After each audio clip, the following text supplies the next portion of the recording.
The chapel door had been locked from the outside. Rain drummed on the slate roof of Ebenezer Chapel, and the November wind moved through the graveyard like a slow procession. Inside, the pews stood empty. A single lamp had guttered out hours before. On the flagstones near the vestry, a young woman lay curled against the cold, one gloved hand still pressed to her throat. She was 22. She was 6 months with child. She had come here in the dark, alone, to meet someone she trusted. The bottle beside her held the bitter almond scent of prussic acid. Her lips were stained a faint, terrible blue.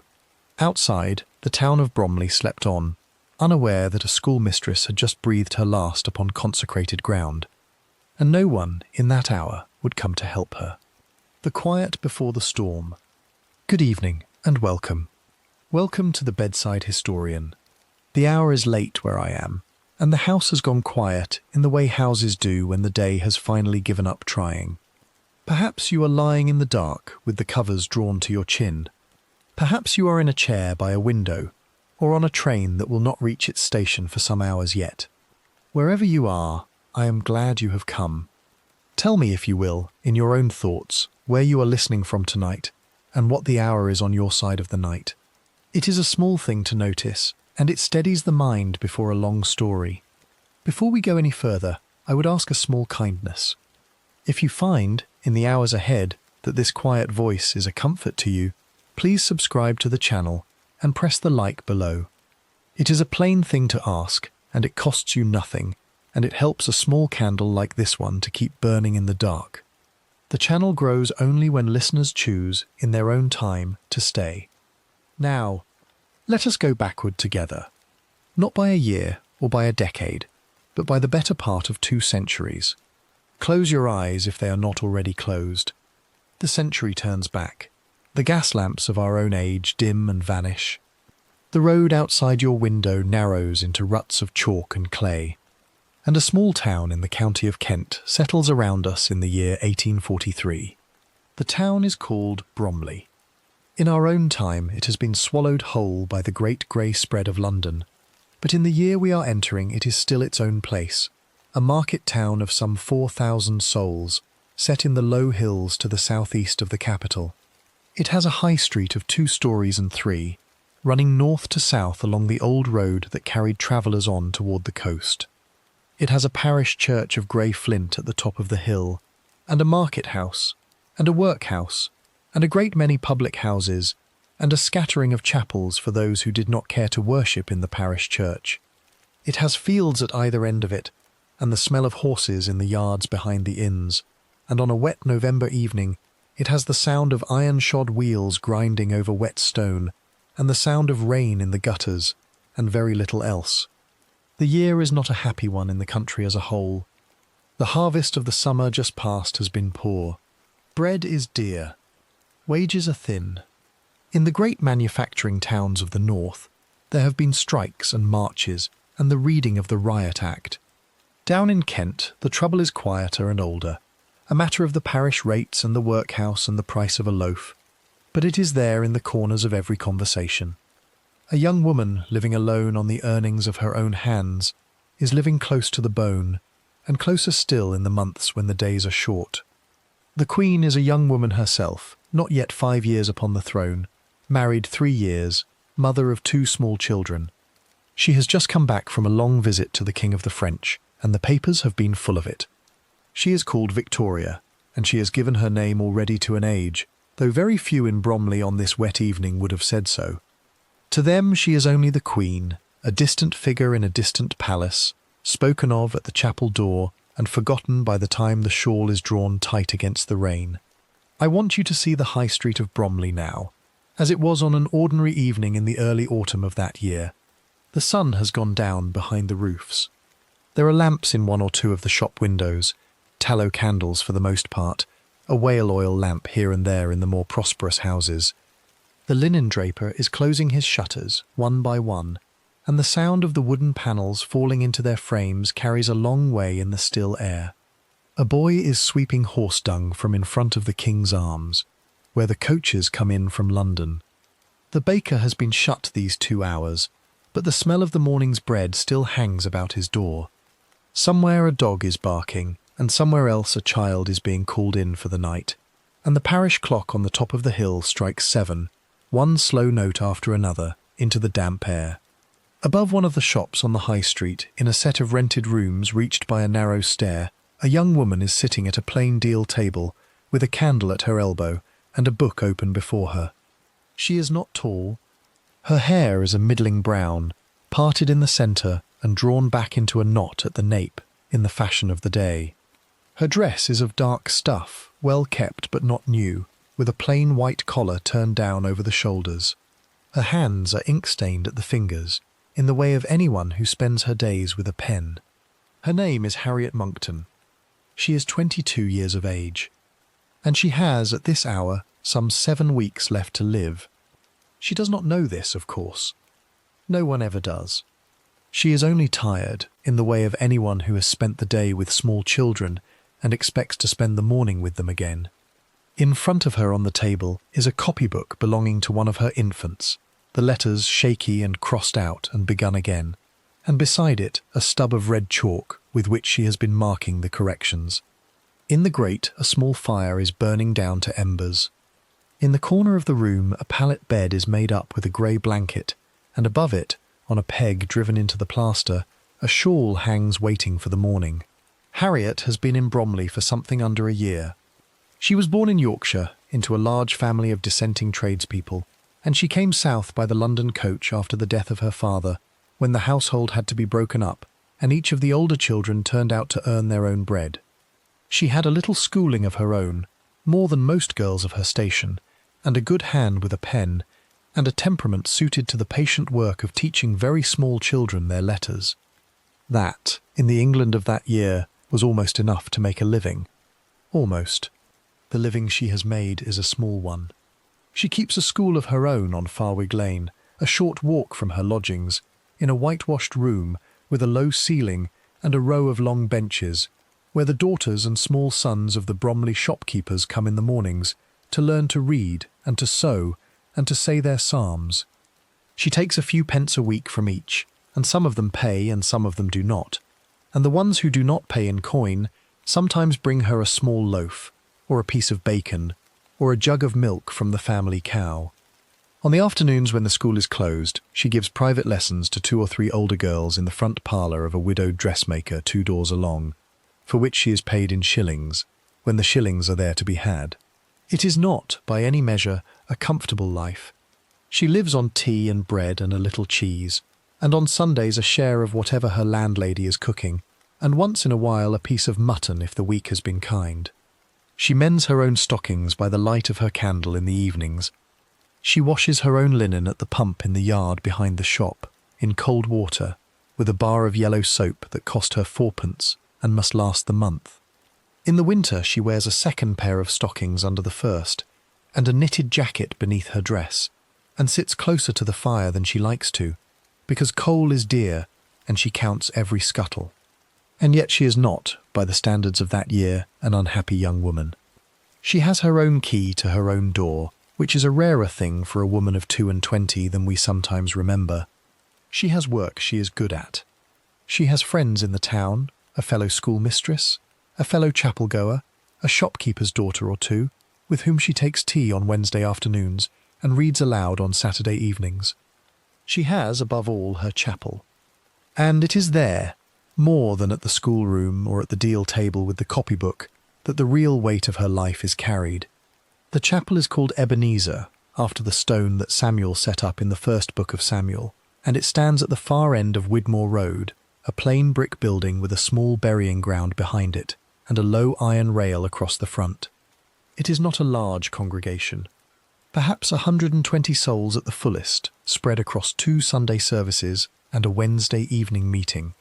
They are dissenters, independents in the Old English sense, and they have set themselves quietly apart from the parish church at the top of the hill, where the vicar wears a surplice, and the prayer book is read in the ancient forms. At Ebenezer, there is no surplice and no prayer book. There is a plain wooden pulpit and a plain wooden table for the breaking of bread, and long benches of the plainest deal, and a minister who wears a black coat and a white neckcloth, and preaches for the better part of an hour, without any note before him. The minister is a man called George Bodle Verrall. He is in his middle 30s, married these several years, father to small children, tall, dark-haired, with a fine voice and a way of leaning slightly forward in the pulpit when he wishes to be understood. His wife sits in a pew near the front, in a bonnet of dark straw, with the elder children beside her. He is well liked in the congregation. He is well liked, in particular, by the younger women of the congregation, though this is not the kind of thing that anyone in Bromley would say aloud, at least not yet. Harriet joined Ebenezer within a month of arriving in the town, and she has been a member in full standing since the winter. She sits 4 rows from the back, on the left side, near the aisle. She teaches in the Sunday school, in a little room at the back of the chapel where a coal stove is lit against the November cold. She is one of half a dozen unmarried women of her age who take turns with the small children on a Sunday morning, and one of 3 who stay on afterwards to help clear the room and lock the door and walk home together through the empty streets. She is, in short, a young woman of the chapel, in a town where being a young woman of the chapel is very nearly a whole identity in itself. I said, a moment ago, that she was tired. I want to be careful about that word. She is not tired only in the way that anyone is tired at the end of a long day. She is tired in a deeper way, a way that has been settling on her for some weeks now, and that has to do with the shape of her body under the plain dark dress, and with the way her stays no longer sit quite as they did in the summer. She does not yet speak of this, even to herself, in plain words. The record does not tell us in what order the knowledge came to her, or on what evening she first sat down at this same table and did the arithmetic of the months. There are things a young woman of the year 1843 would have kept locked in a place so private that it would not survive her, and this is one of them. But she knows. By the autumn of this year, she certainly knows. She is, by this evening, some way into a hidden pregnancy. She is unmarried, and she is a schoolmistress, and she is a member of a small dissenting congregation in a small dissenting town, and any one of these 3 things would be reason enough for the thing to be kept out of the daylight. All 3 together make of it a weight that presses on every hour of every day, and on every walk to the schoolroom, and on every conversation over tea, and on every stanza of every hymn that is sung on a Sunday morning at Ebenezer Chapel, with the minister's fine voice leading the congregation from the pulpit. She is calm, though. That is the thing that will strike everyone afterwards, when the questions begin. She is calm, and she is careful, and she goes on with her days. She teaches her infants their letters in the mornings. She gives her private lessons in the afternoons. She writes letters home to her sisters in Yorkshire in her small, even hand, and folds them, and seals them, and takes them to the receiving house by the King's Arms to be sent north on the London mail. She takes tea on Wednesdays with her friend Maria Wood, another young teacher, in Maria's rooms at the top of a house on the High Street. She goes to chapel on Sundays and to the Wednesday evening meeting when the weather is not too bad, and she sits in her pew 4 rows from the back, and she does not look up more often than she should at the tall, dark-haired man in the pulpit. We have to leave this quiet room in a moment and go out into the town again, because the story is not only hers. There are others in Bromley on this same wet autumn evening whose lives will be tied to hers before the season is out, and we shall have to meet them one by one. But before we do, I want to hold this picture in your mind for a moment longer. The plain deal table, the stub of red chalk, the copybook of a child, the small fire dying in the grate, the shawl on its peg, the young woman with her ink-stained fingers and her calm face sitting quite still in the candlelight, with the whole weight of what she carries settled on her shoulders like a second shawl that no one else can see. Outside the shuttered window, the rain has begun again, very softly, on the slates of the High Street. Down at the coachyard, the last horses are being led into their stalls for the night. In a small brick house on the Widmore Road, the minister is closing his study door behind him and going up the stairs to his wife and his children. At the far end of Farwig Lane, the door of the little schoolroom is locked and the key is on its nail. And in a room above a shop, a young schoolmistress puts out her candle at last and lies down on her narrow bed and pulls the grey blanket up to her chin and listens to the rain until she sleeps. She has 7 weeks. She does not know it. Neither, tonight, do we. We only know that the town is settling down around her, and that the century is turning very slowly on its axis, and that somewhere in the dark, quite unseen, the first small thread of what is coming has already been drawn tight. The schoolmistress of Farwig Lane. The morning bell at Farwig Lane was not really a bell. It was an iron ladle struck against the edge of a copper pot, and Harriet kept it on a nail beside the door of the schoolroom. She rang it herself at 8 of the clock, standing on the step in her bonnet with the ribbons untied, and the sound of it carried up the lane as far as the wheelwright's yard and down as far as the pump. Within a few minutes the first of her infants would come round the corner, holding the hand of an older sister or a bigger brother, and the day would begin. Let me take you inside the room before they arrive, because it will help you see her as her scholars saw her. The schoolroom stood at the back of a low, whitewashed cottage rented from a widow of the congregation for 4 shillings the week. It had one window that looked out onto a strip of kitchen garden, where a few late cabbages were still standing in the wet earth. It had a floor of red brick, uneven at the hearth. It had a fireplace at one end and a cupboard at the other, and between them ran 3 long benches of scrubbed deal, worn shiny at the middle by the seats of many children. On the wall above the fire hung a printed alphabet in black letters on white paper, cracked at the corners, and beside it a text from the Book of Proverbs about the fear of the Lord being the beginning of wisdom. On a shelf beneath the window sat a row of horn books, a stack of copy slates, a jar of goose quills, and a china inkwell chipped at the rim. Harriet's own place was a rush-bottomed chair beside the hearth, with a footstool for the smaller children who came to her for reading, one at a time, out of the printed spelling book. She kept a birch rod on the mantel, as every schoolmistress did in that year, but her fellow teacher Maria Wood would afterwards say to the coroner that in all the months of their friendship she had never known Harriet to use it. She had, instead, a way of dropping her voice very low when a child had misbehaved, and of holding the child's chin in her fingers and looking into its eyes until the child began to cry of its own accord, and it worked, and she was ashamed of it, and she did it anyway because it saved the birch. She was not called Miss Monckton by her scholars. In the fashion of the dissenting schools of the day she was called Teacher, and only Teacher. The first name a Bromley infant learned to write, after its own, was often that one word in 6 shaky letters across the top of a slate. The morning went by the same shape almost every day. Prayers at the beginning, said standing, with the smallest children holding the hands of the bigger ones. A hymn, unaccompanied, in the thin, high voices of infants who did not yet quite know what the words meant.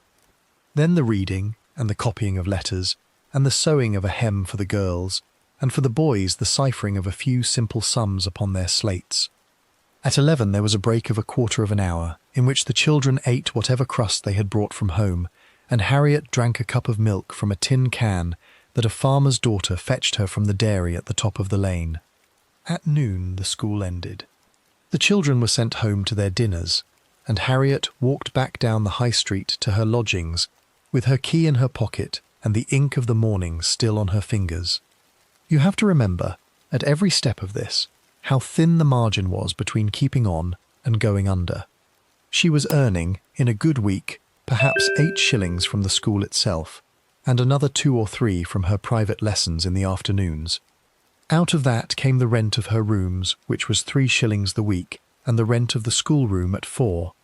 She had a shilling a week for coals in the winter, and something over 6pence for her candles, and a penny in the plate at chapel on Sundays. What was left kept her in tea and bread and cheese and the mending of her stockings, and once in a while a piece of ribbon for her bonnet from the linen draper on the corner. She sent nothing home to her mother in Yorkshire, though she wrote every fortnight and always said she wished she could. I want to stay with the boarding house for a moment, because it will matter later. Harriet's 2 rooms above the shop of Mr. Illott, the bootmaker, were entered by a side door in a passage that ran between 2 buildings on the north end of the high street. The passage opened into a small paved yard with a pump and a privy, and from the yard a wooden stair went up to a landing on the first floor. At the top of the stair was Harriet's door, painted brown, with a wooden latch and a plain iron lock. Inside were 2 rooms, a front one that gave onto the high street, in which she took her meals and read her books and marked her copybooks in the evenings, and a back one that gave onto the yard, in which she slept and washed. The front room had a chair, a table, a rag rug, and the fireplace. The back room had the pallet bed, a washstand, a pitcher, a basin, and a wooden box in which she kept her linen and her private letters. Below her lived the bootmaker and his wife and their 3 children, and the smells of the shop came up through the floorboards day and night, the sharp smell of new leather and the sourer smell of the pot in which the pitch was heated. She had grown used to it. She had grown used, too, to the sound of the shop bell, and the sound of the wife scolding the children in the kitchen behind, and the sound of the eldest boy at his pipe in the yard after supper. It was not a house that let a person forget she was among other people. It was, in that regard, a house very like every other house in Bromley in the year 1843, and it did not seem to trouble her. Now, on a Sunday, and on a Wednesday evening, and often on a Tuesday or a Thursday as well, her steps took her from the shop door down the High Street, across the Market Square, and along the Widmore Road to the door of Ebenezer Chapel. It was a walk of perhaps 10 minutes at an ordinary pace. In the winter, when the ways were foul, she wore pattens strapped over her shoes to lift her feet out of the mud, and the iron rings of them rang against the paving stones with every step. In the mornings the chapel was full and hot, with the coal stove burning at the back, and the breath of 120 souls rising into the plastered ceiling. In the Wednesday evenings it was thinner, 30 or 40 at the most, and the room was cold, and the minister preached in his greatcoat with the collar turned up against the draught. Her chapel duties were of the ordinary kind for a young unmarried woman in full membership. She taught in the Sunday school with the infants in the room at the back, as I said last night, and she took her turn at the visiting of the sick, which meant a walk once or twice the week to a bedside somewhere in the town with a covered basin of broth or a paper of tea.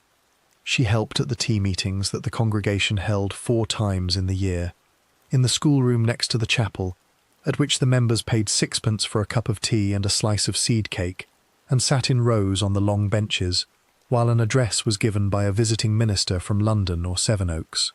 She sat, at these meetings, on the second bench from the front, on the aisle, and she kept a plate of cake in her lap and passed it along when she was asked. It was in this small round of teaching and visiting and tea-pouring that she came to know, in the ordinary way of a small town, the 4 men whose names would afterwards be printed in the newspapers of London and Kent from the 20th day of November until well into the January of the following year. I want you to meet them now, briefly, because they will each have their own hour before this story is done. The record, you must remember, gives us only what they were in that autumn. What they would become in the winter is something the record itself did not yet know. The first was Edmund Wheeler. He was a clerk in the office of a coal merchant on the London road, some 24 years of age, thin, fair-haired, with a stammer in his speech that grew worse when he was excited or afraid. He had been keeping company with Harriet since the spring, in the tentative way of a shy young man of his station, which meant that he had walked her home from chapel on perhaps a dozen Sunday evenings, and had once taken her, in the summer, to a fete at a public garden on the London side of the town. He was not a member of Ebenezer, being an attender at the parish church, but his sister was in the congregation and had made the introduction. Whether Harriet had ever thought of him as a suitor in the plainer sense of the word, the record does not say. It says only that his sister had once said to Maria Wood over tea that Edmund was very much in love with Miss Monckton, and that Maria had passed this on to Harriet, and that Harriet had laughed a little and had changed the subject. The second was Thomas Roe. He was some 5 years older than Wheeler, and he was, like Harriet herself, a schoolmaster, though of a superior sort. He kept a school for boys of a better class in a house on the London road, at which the sons of Bromley shopkeepers and 1 or 2 of the smaller gentry were taught Latin, and a little Greek, and the elements of navigation.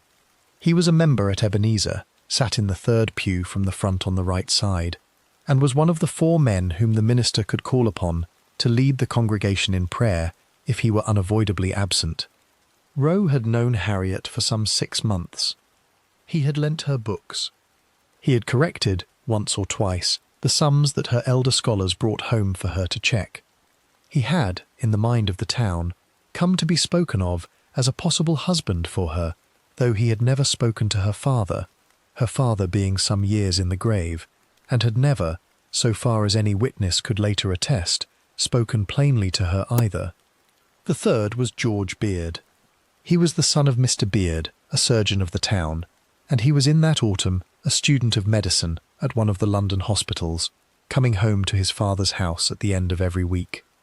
He was 22, of Harriet's own age, dark-haired, well-spoken, and thought handsome by more than one of the young women of Ebenezer.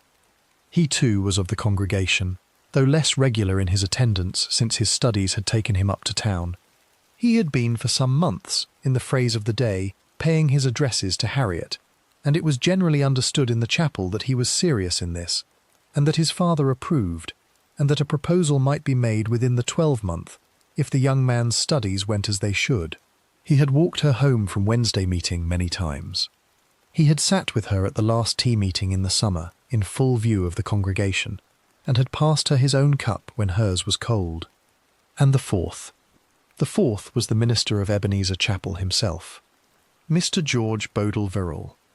It costs me nothing to name him at this hour, since his name is already in the record, printed in the coroner's book and in every newspaper of the following winter.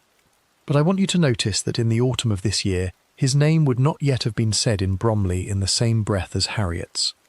He was married, as I told you last night, to a woman some years his junior, and he was the father of small children, and he was the minister of the congregation to which Harriet had given the whole of her Sunday and much of the rest of her week. Whatever had passed between them, if anything had passed, was not spoken of in the town, in the September or the October of that year. It was not spoken of, at least, in the hearing of anyone who would afterwards admit to having heard it. The record does not say when it began, or whether it began at all, and where the record is silent, I will not fill in for it. I want to pause here, because I know that 4 names are a great deal to hold in a listener's mind at the end of the day. Let me name them once more, and slowly, so that you have them. Wheeler, the shy clerk with the stammer. Rowe, the schoolmaster of the boys' school on the London road.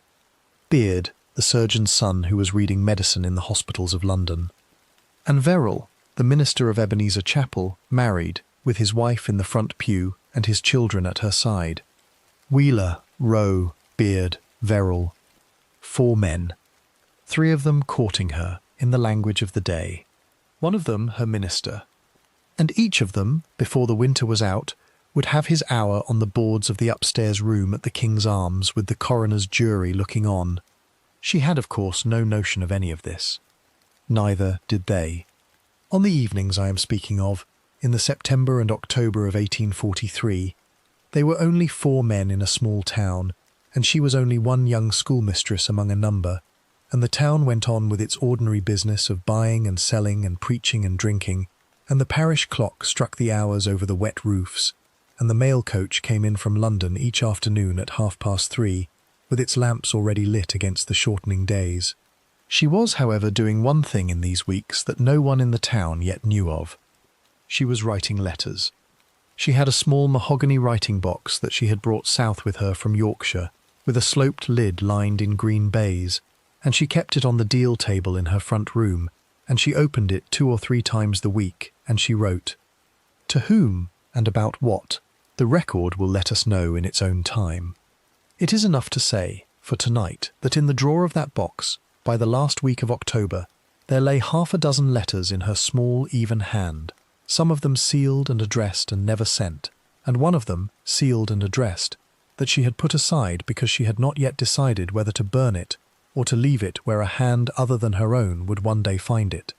The candles burned down on the table. The rain came and went. The children came to Farwig Lane in the mornings and went home again at noon.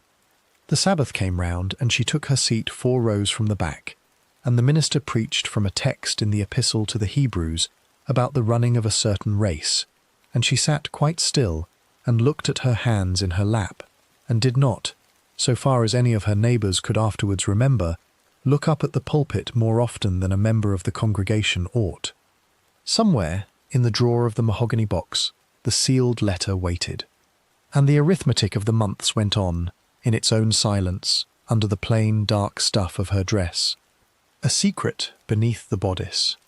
Some time has passed in our story between the last words I spoke to you and the ones I am speaking now. It is a habit of mine, in these long tellings, to slip forward a week or two in the life of a person without saying so, because the calendar of 1843 does not always give up its dates in the tidy order we would like. So I want to walk you back into the boarding house above the bootmaker's shop, and I want to walk you in on a morning some 10 days after we left Harriet at the mahogany writing box with the sealed letter in its drawer. It is a morning in the middle of October. It is cold, and she is bent over the wash basin in the back room, her hair unpinned about her shoulders, being sick into the water she has just poured for her face. She is not the first woman in the world to have knelt at a basin in this way, and she is not the last, and she knows, as women know, what it means. She has known for weeks. But knowing a thing in one part of the mind and admitting it in another are two different pieces of work, and the second one, this morning, is what has arrived. Let me hold you here for a moment, before we go on. I want you to understand what it was to be a woman of 22 in that year, unmarried, with a body that had begun to tell the truth on her without her permission. There was no test she could go to a chemist and buy. There was no doctor she could speak to without the whole town knowing before the day was out.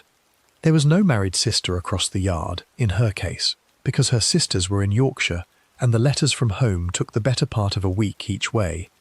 There was, in the whole of Bromley, no confidant she could trust with the naked fact of it, because the naked fact of it would end her livelihood, her lodgings, her chapel membership, and her good name in one afternoon, and everyone she knew went to that chapel. She had, therefore, done what women have always done in that position. She had watched her own body, in secret, in the mornings before her landlady's kettle was on the hob. She had counted. The record does not tell us on what date she first missed her courses, or on what date she first laid her hand on the dark stuff of her dress, and felt beneath it a firmness that had not been there in the summer. It tells us only that by the autumn she knew, and that the knowledge was, by then, some months old. Any woman who has carried a first child in silence will know how those months feel.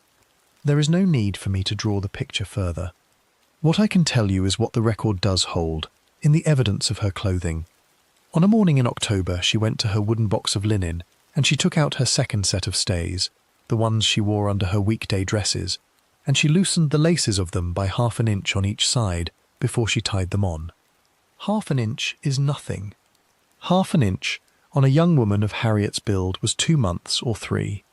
She let them out again, at the end of the month, by another 1/4 inch.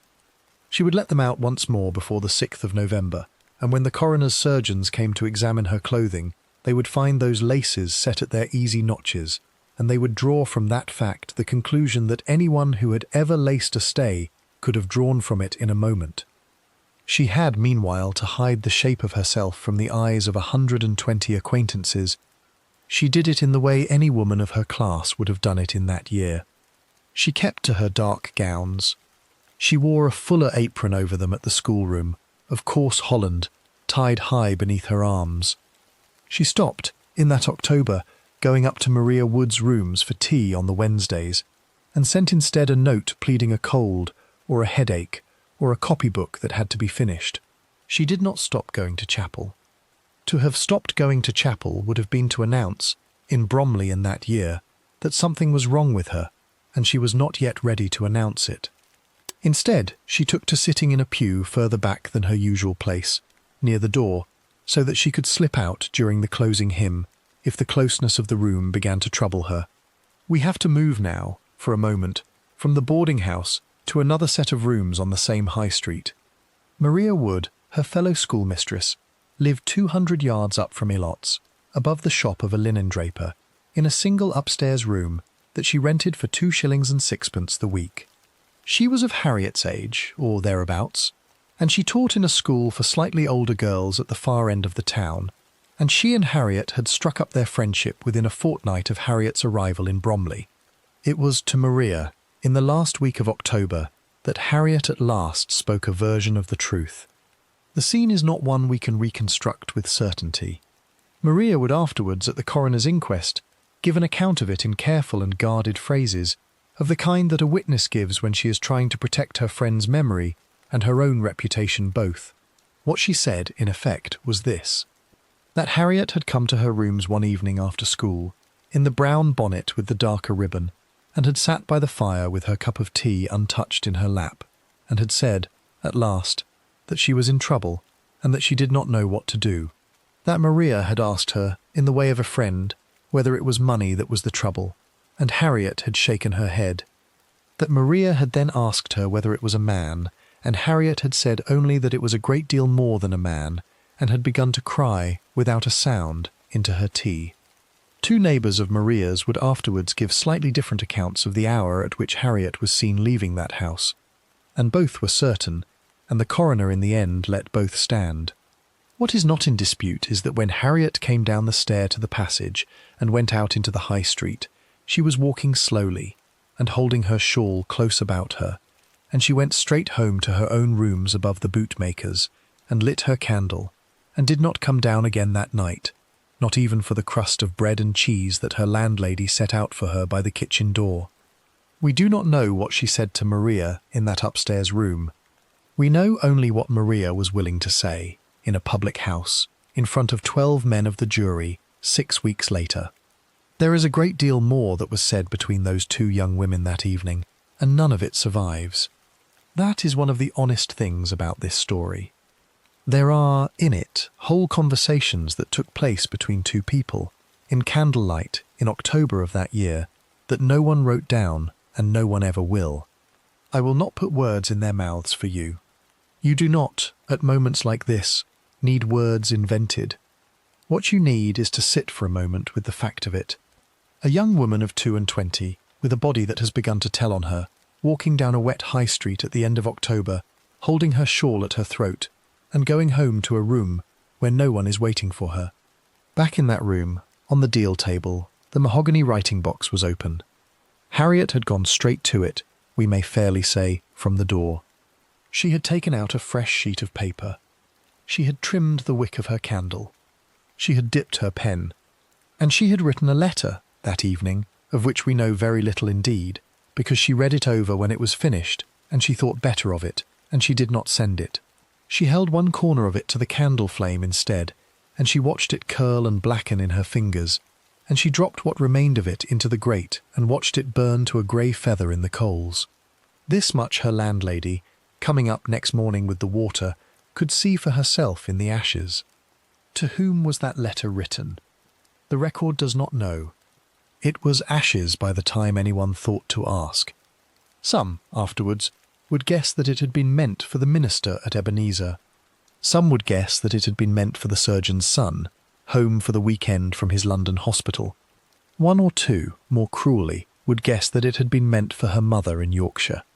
Each guess said more about the guesser than about Harriet. All we can honestly say is that on the night of the last Friday of October, a young schoolmistress in a rented room above a bootmaker's shop on the high street of Bromley wrote a letter to another human being, decided in the end that she could not send it, and burned it before she went to bed. She did not, however, stop writing. Over the fortnight that followed, she went back to the mahogany box several times. She wrote at least 3 more letters, of which one was sent, one was sealed and put away in the drawer, and one was again burned in the grate. The sealed one, still in her hand, would be found in that drawer by the constable in the November of that year, addressed to a person whom I will not yet name, because to name that person now would be to leap ahead of the story we are telling. I ask your patience on that. The record does not release its names all at once, and neither will I. When the time comes, in the 8th chapter, when the coroner's jury sits, you will hear that name read out with all the others, and you will make of it what you make of it. Until then, it is enough to know that in the last 2 weeks of October she was writing, and that the letters were not to her sisters, or to her mother, or to any of the polite acquaintances in London whose replies she used to read aloud at Maria's tea-table. Meanwhile, the arithmetic. I have been putting it off, because it is not a comfortable subject, but the arithmetic is the whole heart of these weeks, and we cannot go past it. She was some way into her 6th month. That places the beginning of the thing, as any midwife of the day could have told her, somewhere at the end of April or the very first days of May in that same year. She was at the end of April, 6 months into her time at Ebenezer Chapel, and 8 months into her tenancy of the 2 rooms above the bootmakers. The 4 men whose names I gave you last night were all, by that April, already in her life. That is the calendar of it. Whatever conclusions can be drawn from that calendar are for the jury of the 8th chapter to draw, and I will not draw them here in advance. What she did with the arithmetic, in her own head, in the candlelit hours of late October, we can only imagine. She would have known that the child, if the pregnancy went on, would be born in the middle of the winter, at the very hardest and coldest season of the year. She would have known that no schoolmistress in Bromley, or in any town like it, could keep her infants once such a child appeared. She would have known that the tenancy of the boarding house would end within the week of it being known, and that her chapel membership would end within the fortnight, and that her mother in Yorkshire would either receive her back into a household that could not afford her, or would not receive her back at all. Any one of those knowledges would be enough to keep a young woman awake at her deal table with a burnt-down candle. She had all 4 of them at once. She did not, so far as the record shows, take any of the ordinary steps that a woman of that year sometimes took in that position. She did not send for the sort of packet of pills that were advertised in the back pages of the London papers under the disguised name of a female remedy. She did not walk out to any of the older women of the town who were sometimes said to know what to do. She did not, at least not in October, go to any of the 4 men whose names are already in this story and ask him to marry her, or to send her away, or to help her. She sat instead at her deal table in her rented room above the bootmaker's shop, and she thought, and she wrote, and she burned what she had written, and she did the arithmetic once more, and she blew out her candle, and she lay down on her narrow bed under the grey blanket, and she waited for the morning bell. The mornings, meanwhile, kept coming. The children of Farwig Lane came in their boots and their pinafores, and the copybooks were opened and closed, and the Sabbath came round again, and she took her seat now 4 rows further back than before, near the door, in a bonnet that shadowed her face a little more than the last one had.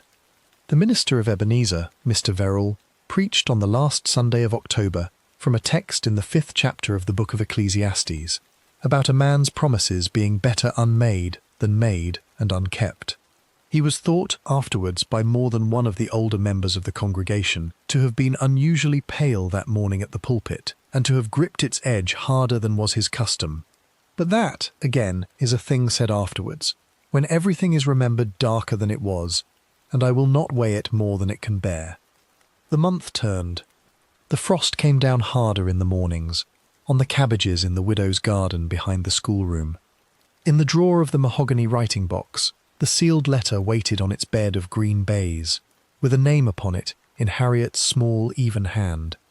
And somewhere in the town 4 men went on about their business, Edmund Wheeler at his desk in the coal office on the London road, Thomas Rowe at the front of his classroom of boys, George Beard on the train coming down from town for the weekend, and Mr. Verrill in the brick manse on the Widmore road, each of them, for reasons of his own, watching the calendar turn toward November, with an attention he did not quite know how to explain to himself. The Suitors and the minister. I want to stay with the 4 names for a while now, because they will each have their own hour before this story is done, and it is easier to hold them steady in your mind if you have sat with each of them for a little space before the room at the King's Arms fills up. So let me take you out of the boarding house above the bootmaker's shop, and out of that October week of burnt letters and loosened stays, and let me walk you round the town of Bromley for one full afternoon at the beginning of November, and let me set each of the 4 men down in his own place, in his own doorway, at his own desk, so that you know him by sight when you meet him again. We begin at the coal merchant's office on the London road. It stands 100 yards or so past the turnpike, on the left as you come out of the town, a narrow brick building of 2 stories with a yard behind it, in which the great heaps of coal are kept under a tarred canvas against the rain. The office itself is a single room on the ground floor, with a long counter of oak running the length of it, a coke stove at one end, and against the far wall a tall sloping desk at which a young man sits on a high stool with a ledger open before him. His name is Edmund Wheeler. He is 24. He has been at this desk since 8:15 of the clock, and he will be at it until 6:30, and in the whole of that day he will have spoken perhaps 30 words aloud to any living person, because the stammer that took him as a boy has never wholly left him, and he speaks only when he must.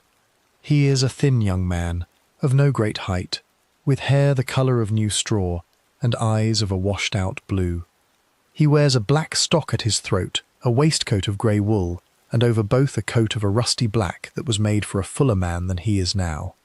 His hands are ink-stained at the first and second fingers of the right, and his cuffs are turned back a full inch to keep them out of the pot. When a customer comes in through the shop door, he slides down from his stool, sets his pen behind his ear, and comes forward to the counter, with his eyes on the floor, until he has to raise them, and then he raises them only as high as the customer's waistcoat buttons, and he speaks his prices in a low, even voice, with the least possible movement of his mouth. He lodges, this Edmund Wheeler, with an elderly aunt of his mother's on Beckenham Lane, in a back room with a north-facing window and no fire in it except on the Sabbath. He gives her 7 shillings the week for his board and washing, and he keeps the rest of his wage in a japanned tin box under his bed, because he is putting by, in the slow way of his class in that year, against the day when he can afford to marry. I will tell you the truth about Wheeler, so far as the truth is known. He loved Harriet Monckton. He loved her, so his sister would afterwards say to the coroner in that same upstairs room at the King's Arms, from the first Sunday evening he walked her home from Ebenezer, which would put the beginning of it in the month of April in that same year. He had walked her home from perhaps a dozen Wednesday and Sunday services since. He had, on the fete day I mentioned before, spent his whole week's stipend upon a paper of sugared almonds for her, and a ribbon of green silk from a stall, and the hire of 2 chairs beneath a striped awning where a band played. He had asked her, on the walk home from that fete, whether she thought she could ever leave off her schoolroom for a house of her own, and she had said, kindly, that she had not yet thought so far. He had said, in reply, that he was in no hurry, and could wait a year, or 2, or 3. She had thanked him for it. What she thought of him in the private hours of her own room, the record does not say. We have to walk now, from the coal office, back into the town, and up the London road, a further 1/4 mile, because the second of the 4 men is in his classroom at this hour, and we can look in on him through the window if we cross the road. Thomas Roe is 29. He is not a Bromley man by birth, having come down from a town near Coventry some 5 years before to take up the school. He is stronger built than Wheeler, and dark, with side whiskers grown out to the line of his jaw and hair combed back from a broad forehead. He wears a black tailcoat at all hours of the working day, and a white stock, and a heavy silver watch chain across the front of a plum-coloured waistcoat that his mother sent down to him from home the Christmas before. His school stands in the front rooms of a rented villa, 3 stories of yellow brick, set back from the road behind a low iron paling. The classroom itself was once the drawing room of the house, and it still has the plaster moulding of a wreath about the ceiling rose, though the walls have been distempered a serviceable buff, and the fireplace boarded up against the draught. 14 boys sit at 4 rows of desks between the ages of 9 and 15 years, and they are the sons of Bromley shopkeepers of the better sort, of 2 farmers with land toward Hayes, and of 1 attorney, whose practice is in Sevenoaks. Roe teaches them all, single-handed, in an order that runs from Latin grammar in the first hour after breakfast to a lesson in the elements of navigation in the last hour before the boys are dismissed at 4. He charges the parents 4 guineas the term, paid quarterly, and after his rent and his coals, and his supply of copybooks, and his 1 servant girl who cooks his dinner, he clears in a good year some £120, which is a very respectable income for an unmarried man of his age in that year. Let me pull you back a step for a moment, because I want to name something the record does say and the record does not. Roe had known Harriet, as I told you before, for perhaps 6 months by that November. He had lent her books, and this is the piece of evidence I want to hand you now. 2 of those books were still in her front room when the constable came, and Maria Wood, coming up the stair to identify her friend's things, saw them on the deal table beside the writing box. One was a volume of the sermons of a nonconformist divine of the previous century. The other was a collected edition of the poems of William Cowper, in a green cloth binding, with Thomas Roe's name written in ink on the flyleaf and the date of the previous January. What was said between them when he had brought her that book, no one wrote down. He had, in the general opinion of the chapel, been thought a possible husband for her. He had never spoken to her people, because her father was some years in the grave, and her mother was in Yorkshire, and the plain fact of it is that he had never, so far as any witness could later attest, made her an offer at all. We have to leave the schoolroom now, because our third man is not in Bromley this afternoon. He is in London, in the dissecting room of a hospital near the river, standing at a scrubbed deal table with his coat off and his shirt sleeves turned back to the elbow, and I would rather not take you into that room in any detail. Let me stand you instead at the door of his father's house on the Widmore Road, where his father, the surgeon of the town, keeps his practice, and where the son, George Beard, comes down every Saturday afternoon on the train from London Bridge, and stays until the Monday morning train carries him back. He is 22, of Harriet's own age within a few weeks. He is dark and slighter built than Roe, with a habit of standing very upright and holding his hands behind his back when he speaks to a woman, which he does easily and well. He wears, when he is home for the weekend, a coat of fine black broadcloth cut in the London fashion, a white shirt with a plain collar, and boots that his father's boy has polished to a hard shine on the Saturday evening. In his father's parlour he sits by the fire and drinks a glass of Madeira and reads the medical journal that has come down in the week's post. In his father's church he sits in the third pew from the front, on the left side, next to his mother. In the last summer he had, in the plain view of the whole congregation, sat next to Harriet at the tea meeting held in the schoolroom behind the chapel, and had passed her his own cup when hers grew cold, which was as near as a young man of his class and age could come, in that year, to a public declaration. His feeling for her, so far as the record allows us to see it, was serious. He had spoken of her to his father, in a way that let his father approve, and his father was known to be of the mind that a young medical man in his second year of the hospitals could do worse than to think of settling upon a schoolmistress of good character within his own congregation. Whether an offer was near, or already made in some private form, is not known. I have to tell you plainly that the record on this point is thin, and that anything a witness said afterwards was said in the shadow of what had happened, and cannot be relied upon in the way we would like. Now, the fourth. The fourth is at this hour in his study at the manse on the Widmore Road, some 3 doors down from the surgeon's house, and it is to that room I have to take you now, because it is a room that will matter more than any other in the story we are telling. The Reverend George Bodle Verrall is 36. He has been the minister of Ebenezer Chapel for 11 years, having come to it as a young man from a training college in the North London suburbs, and he has, in that time, brought the congregation from some 70 members to 120, and has raised by subscription the money for the new schoolroom at the back, and has married and buried and christened a good half of the dissenting families of Bromley. He is a broad-shouldered man of middle height, with hair worn a little longer than the fashion, and a heavy, well-kept beard trimmed to a point beneath the chin. In the pulpit he wears a black Geneva gown with wide sleeves, and beneath it a black coat and a white cravat. His study looks out on the vegetable garden at the back of the manse. It has a mahogany desk by the window, a leather chair at the desk, a wall of shelves on which the commentaries of the nonconformist divines stand in the order of their publication, and a black horsehair sofa against the inner wall on which, in the afternoons, he takes a half-hour of rest between the writing of his sermons. In the room beyond the study, his wife, some 7 years younger than himself, is at this hour giving the elder of their 2 children her reading lesson at the parlour table, and the younger one is upon the hearthrug at her feet, playing at soldiers with a set of wooden pins. I want you to notice, before we leave the manse, that the door between the study and the parlour is not shut. It is only pushed to, in the way that the door of a house of a family with young children is only ever pushed to. From the sofa by the wall you can hear, if you listen, the sound of a child's voice reading out the names of the 12 tribes of Israel from a printed catechism, and the murmuring reply of a young woman correcting the pronunciation.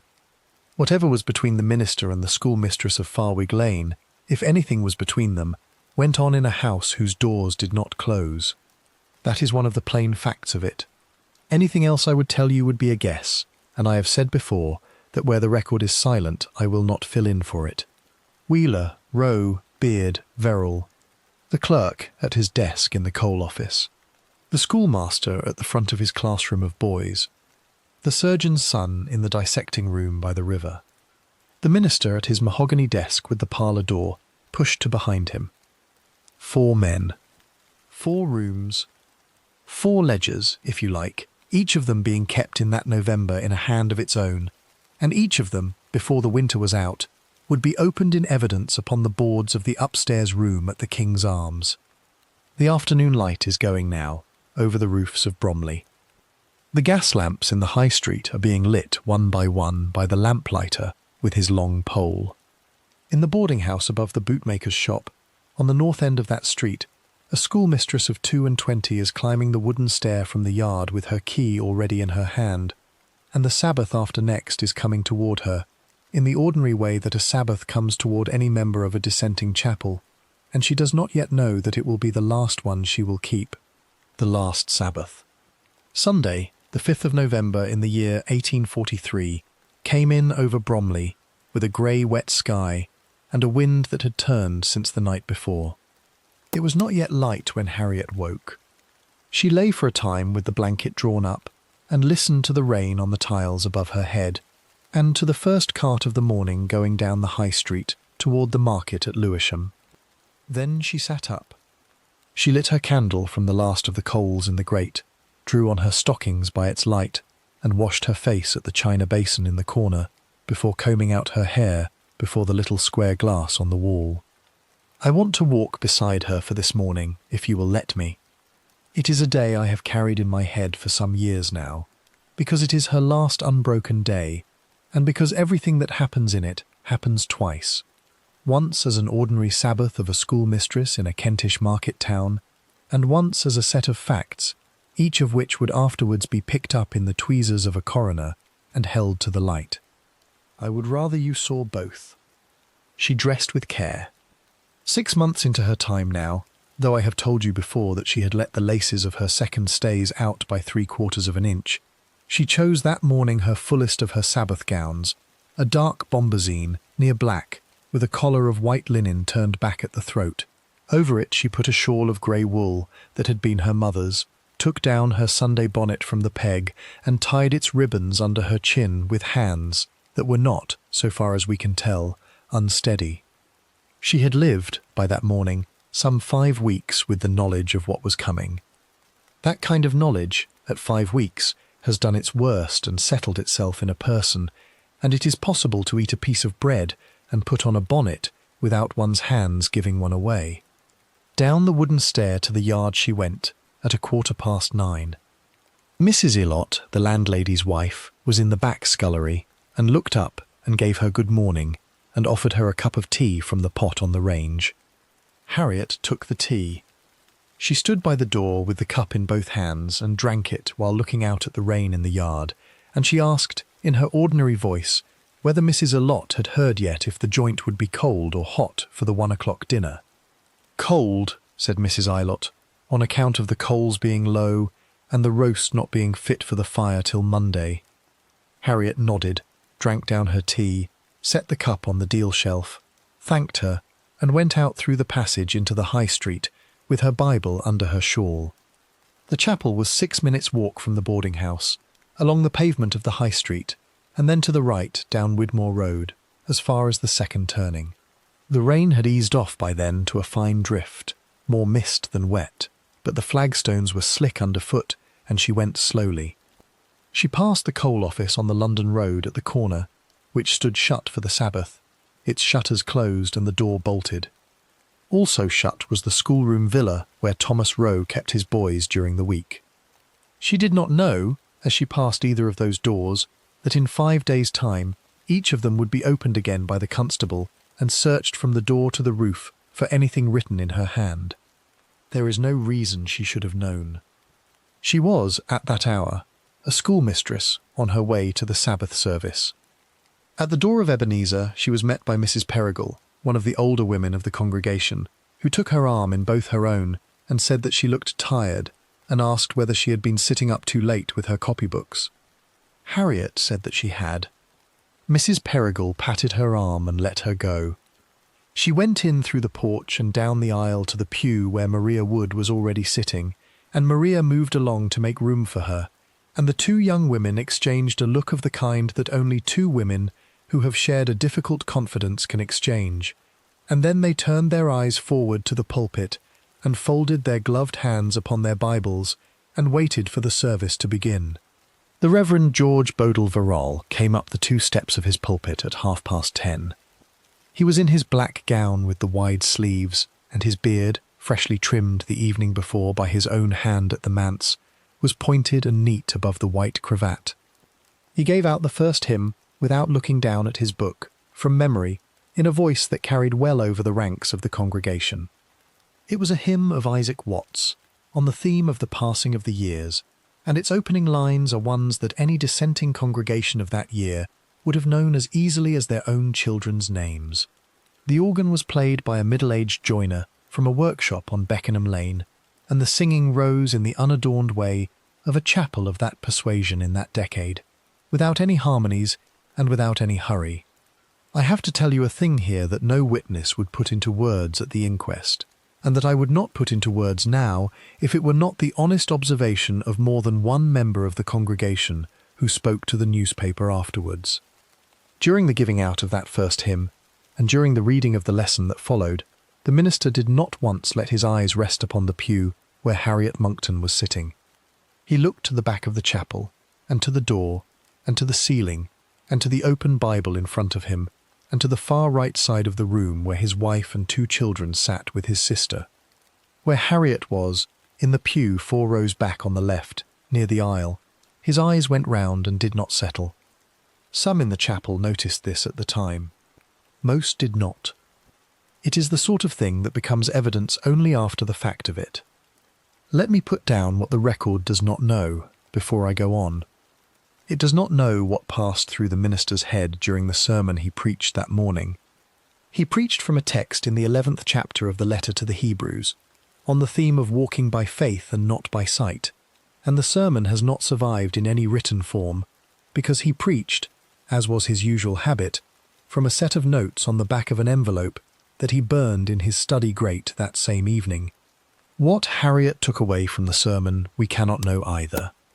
She sat, according to Maria, very still, and she did not turn the pages of her Bible when the minister gave out his text, and once, near the end, she pressed her gloved hand for a moment to the side of her throat.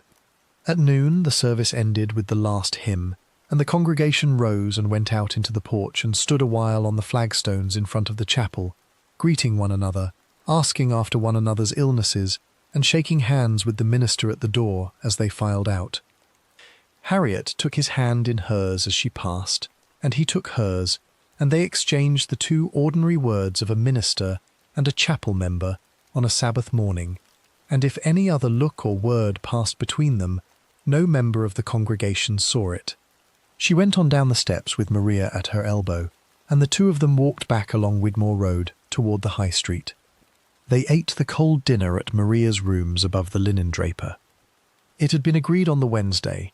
Maria would afterwards say that Harriet would come to her that Sunday for the middle of the day, because Mrs. Illott had a sick sister to visit, and would not be setting the table at the boarding-house.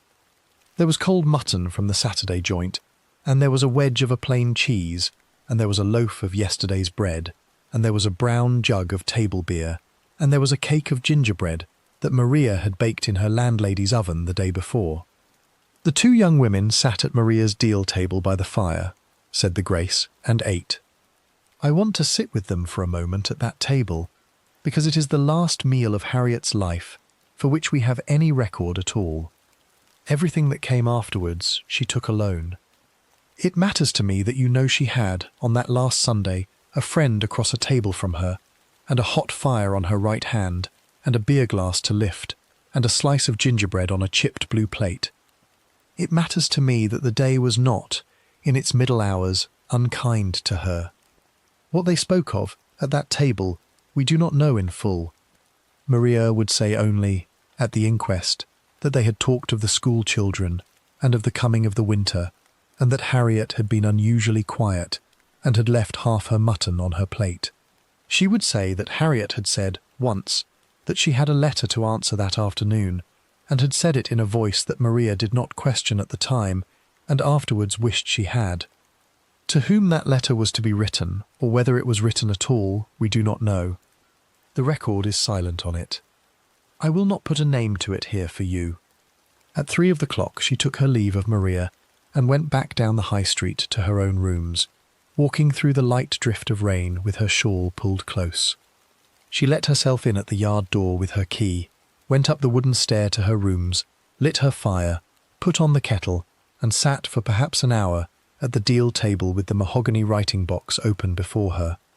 What she wrote in that hour, or whether she wrote anything at all, the record does not tell. When Mrs. Illott came up next morning with the water, the box was closed, and there was no half-written sheet upon the table, and the grate held only the ordinary ash of a banked coal fire. She went out again at 5:15, into the dusk. This we know from a boy of 11 years called Charles Cooper, who was crossing the high street at that hour, on an errand from his mother, and saw the schoolmistress come out of the passage between the bootmaker's and the next shop, in her dark bonnet, with a folded paper in her hand. He said her good afternoon, in the way a Bromley child of that age was taught to greet a schoolmistress of the town, and she said his in return, and she went past him up the street in the direction of the post office at the corner of Market Square. He did not see her post the paper. He did not, in truth, notice whether she had gone into the post office at all, because his errand was in the other direction. But the paper was in her hand as she went up the street, and by the time she came back down it 1/4 of an hour later, so his mother remembered him saying that evening, the paper was no longer there. To whom that letter was written, and whether it was read by any living person in the days that followed, we do not know. It is one of the several letters of that autumn that has gone into silence. I am telling you it existed, on the honest witness of a schoolboy of 11 who had no reason to lie, and I am telling you no more than that. The evening service at Ebenezer was at 6 o'clock. She did not attend it. Maria Wood, in her usual pew, kept the place beside her open until the giving out of the first hymn, and then let it be filled by an old man from the Beckenham Road, who came in late and looked round for a seat. It was not a matter of remark. Members of the congregation missed the evening service now and again, on account of a headache or a cold, and Harriet had been seen to look tired that morning by more than one person. No one, on the walk home that night, spoke of it. Where she was, in the hours between the letter posted at Market Square and the coming of the full dark, we do not know. She was seen once, at about 7:15, by the wife of the baker at the top of the High Street, standing under the awning of the closed shop across the road, looking up toward Widmore Road, in the rain that had begun again. The baker's wife thought, at the time, that she was waiting for someone to come and meet her, and was going to open the shop door and ask her in out of the wet. Then a customer came into the bakery and she was called away, and when she looked back through the window, Harriet was no longer there. That was the last time any person in the town of Bromley, so far as the inquest could ever establish, saw Harriet Monckton alive upon a street. She went home in the end. Mrs. Illott heard her come up the yard stair at about 8 o'clock, and heard her go into her rooms, and heard her drop the bolt on the inside of her door. There would have been, then, a candle lit at the deal table, and the fire built up again in the grate, and a young woman in a dark gown taking off her bonnet and setting it on its peg. There would have been, after that, the ordinary hush of a boarding-house at the end of the Sabbath, with the rain still going on the tiles above, and the clock on the mantel giving out its half-hours in the dark. She did not, that night, sleep. Or if she slept very little. That is the guess of every person who has ever looked into this case, and it is only a guess, but it is a guess so widely shared that I will let it stand. Somewhere in the small hours she must have opened the drawer of the mahogany box, and she must have looked at the sealed letter that had lain there since October, and she must have thought about the Monday that was coming, and about the calendar that would not slow itself for her, and about the four men whose names went round and round in her head in an order she alone knew. What she decided in those hours we cannot say. All we can say is that when she blew out her candle at last, some way before the dawn, she had it in her mind to go out again, some way through the coming day, and to meet someone, and to carry with her something in a dark bottle that had come to her by a route we have not yet traced. The Sabbath was over. The town of Bromley was asleep in the rain, and the 6th of November, in the year of our Lord 1843, was already, in the slow, certain way that a Monday comes, moving up the London road toward her window. The locked chapel. The Monday came in dark. The rain that had been on the roof at midnight was still on it at 6 of the clock, and Harriet, when she woke, lay for some minutes without moving, and listened to it in the way a person listens who has not slept much, and would rather not begin the day at all. The room was cold. The fire in the grate had gone out in the small hours, and the water in the ewer on the washstand had a thin skin of ice across it, where the draught from the window had touched it in the night. She sat up at last, put her bare feet down onto the boards, and drew the grey blanket about her shoulders. I want to walk this day with her too, if you will bear with me, because it is the last day of her life, and because almost every hour of it was afterwards accounted for by somebody, and because the shape of it matters. It matters, I mean, if we are ever to understand what she thought she was going to do, and what she thought was going to be done for her. I cannot tell you either of those things with any certainty. Nobody can. But I can tell you where she went, and at what hour, and who saw her, and in what order the small, ordinary tasks of a schoolmistress's Monday were laid down, one after the other, until the dusk came. She lit her candle at the first stir of the house below. Mrs. Illott was in the yard by then, at the pump, and the ring of the iron handle carried up the stair to the back room where Harriet stood in her shift and her stockings, tying her hair at the nape of her neck with a length of black tape. She washed her face at the basin. She broke the film of ice on the ewer with her thumbnail before she poured, and the water that ran into the basin was cold enough to make her flinch. She dressed in the same dark bombazine gown she had worn the day before, because she meant to teach in it, and it was the plainer of her two working gowns, and she pinned a fresh collar of white linen at the throat. She did not, that morning, put on her stays. The school on Farwig Lane opened its door at 8. Harriet was there at 1:45, with the iron ladle already in her hand, and she rang it herself on the step in the ordinary way. 22 infants came in out of the rain in that half hour, some carried on the hips of older sisters, some led by the hand of a mother going on to the wash-house or the market. She took each child by the shoulders as they came through the door, and turned them gently toward the coat pegs, and she said good morning to each mother by name.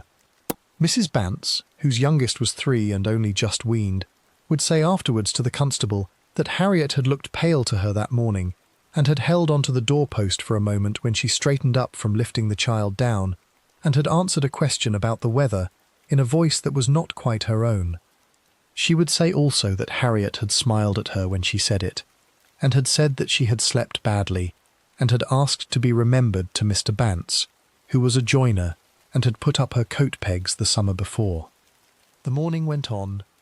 Harriet took her infants through the alphabet on their slates, and then through the shorter of the 2 catechisms, and then through a hymn of Isaac Watts that they knew by heart, and sang in the ragged, half-shouted way that infants sing. At 10:30 she gave them 1/4 of an hour of play upon the flagstones of the schoolyard, standing herself under the porch out of the drizzle, with her shawl drawn up over her hair. Miss Bailey, who kept the girls' school in the room above, came down for a word about a loan of a copybook, and would afterwards say that she had thought Harriet abstracted that morning, and had had to ask her question twice.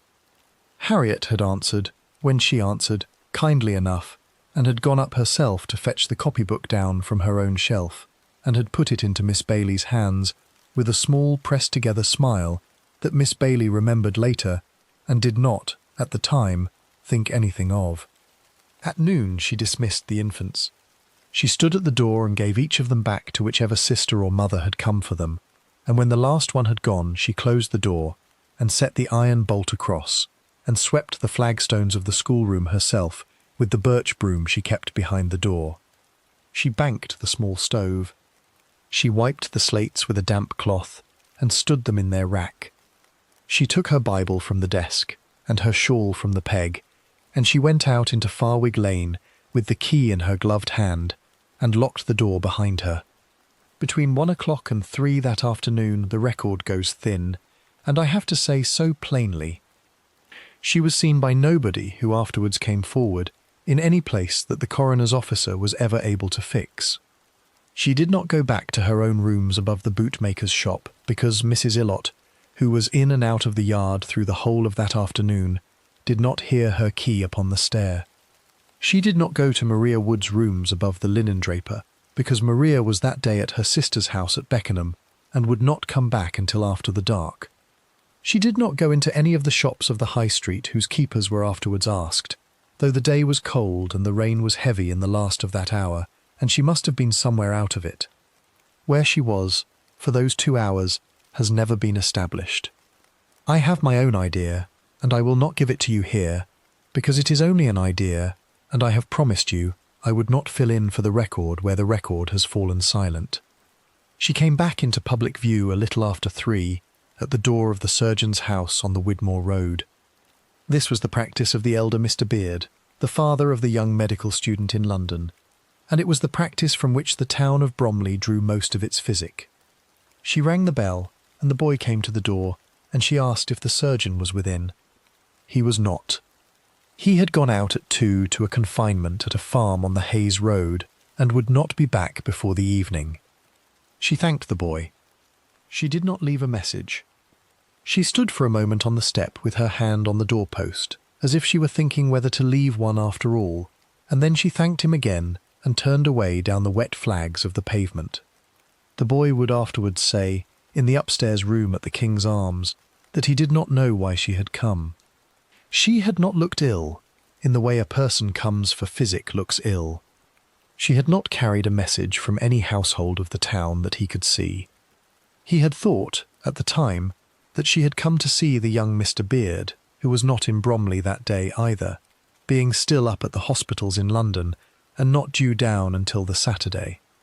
He would say that he had been about to tell her so, and had not, because she had turned away before he could get the words out. What she wanted at that door, we do not know. It is one more of the things about that Monday that the record has kept from us. I want to bring you now to the last of the afternoon light.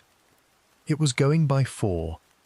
The lamplighter came up the High Street at 1:15, in his long oilskin cape, with his pole over his shoulder, and by the half-hour the gas jets were burning in the market square and along the frontages of the better shops. Harriet was in her own rooms by then. Mrs. Illott had heard her come in at about 10 minutes to 4, and had heard her lay her fire, and had heard the poker in the grate, and then had heard nothing more for the space of an hour. What Harriet did in that hour, in the room above the bootmaker's shop, we can only guess.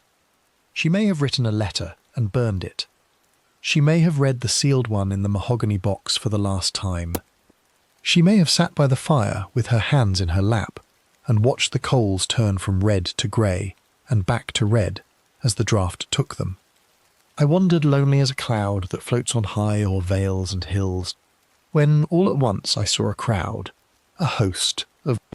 It is enough to say that the door was bolted, and the candle was lit, and the fire was banked, and the rain went on against the tiles. At about 5 o'clock Mrs. Illott heard her moving about again. She heard the wardrobe door. She heard the drawer of the writing box. She heard, once, what sounded like the sudden creak of the truckle bed, as if her lodger had sat down on the edge of it. She thought little of any of this at the time. Lodgers moved about in their rooms of an evening. It was the ordinary sound of a house. At 6:15 Harriet came down the stair. She was in the dark bombazine still, and she had her grey shawl over it, and she had her Sabbath bonnet on her head, with the ribbons tied under her chin, though it was a Monday. In her right hand she carried her prayer book. In her left she carried a small reticule of black beaded cloth on a wrist cord. Mrs. Illott was crossing the passage with a jug at that moment, and stopped, and asked her whether she was going out again in the wet, and whether she would take the umbrella from the stand by the door.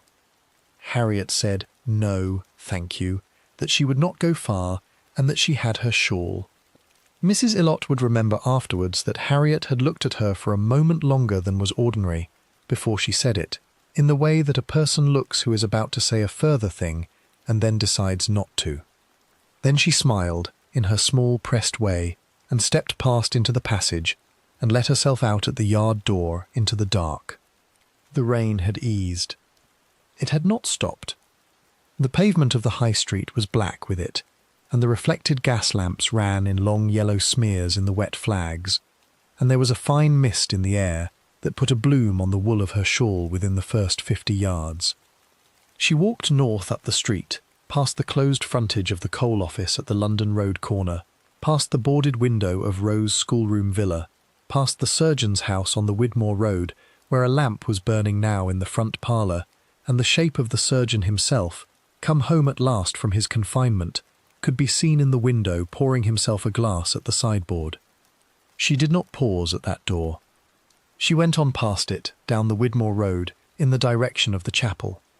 She was seen on that walk by 3 separate persons, and each of them afterwards gave the same account of her, and I want to give you their evidence, because it is the last thing we have of her that is not the finding of the next morning.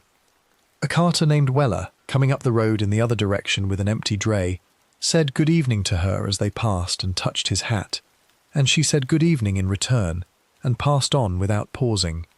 A servant girl of the Verrall household, going down the road with a covered basket to fetch a loaf from the baker at the top of the high street, met her 100 yards further on, and would say afterwards that she had looked up and had seen the schoolmistress coming toward her out of the mist under the gas lamp on the corner, and had bobbed a small curtsy in greeting, because Harriet was known to her from the chapel, and that Harriet had nodded to her in the ordinary way, and had gone on past her toward the chapel without speaking. She would say that she had thought, at the time, that the schoolmistress looked cold. The third person to see her was an old man of the town called Ansell, who kept a stationer's shop on the Widmore Road near the chapel, and was that night standing at his own door, taking down his sign for the evening, and who saw her go past his shop at a little before 6:30 and turn in at the gate of the chapel yard. She did not go up the front steps of the chapel. This is a fact that would matter later, and I will give it to you now. The front doors of Ebenezer stood at the top of a short flight of 3 stone steps upon the Widmore Road frontage, and they were bolted at that hour on a weekday evening, and would not be opened again until the Wednesday service 2 days off. Around the side of the chapel, on the north wall, was a smaller door that gave into the vestry, and that door was fastened only by a single latch that could be lifted from the outside by any hand that knew where to lift it. Members of the chapel used it in the week for the small business of the congregation, and the minister used it when he went across from the manse at the back for an hour of prayer or the writing of a letter at the vestry desk. This side door, on the 6th of November, was the door she made for. Ansell, the stationer, from his own step across the road, saw her turn in at the yard gate and go around the corner of the building into the darkness of the north side, and then he did not see her again, and he took down his sign and went in to his supper. What was waiting for her at the vestry door I cannot tell you. Whether the latch lifted at her own hand, or at the hand of another already within, is one of the plain and central questions of the case, and there is no honest witness, alive or dead, who can answer it. The chapel yard was empty behind her.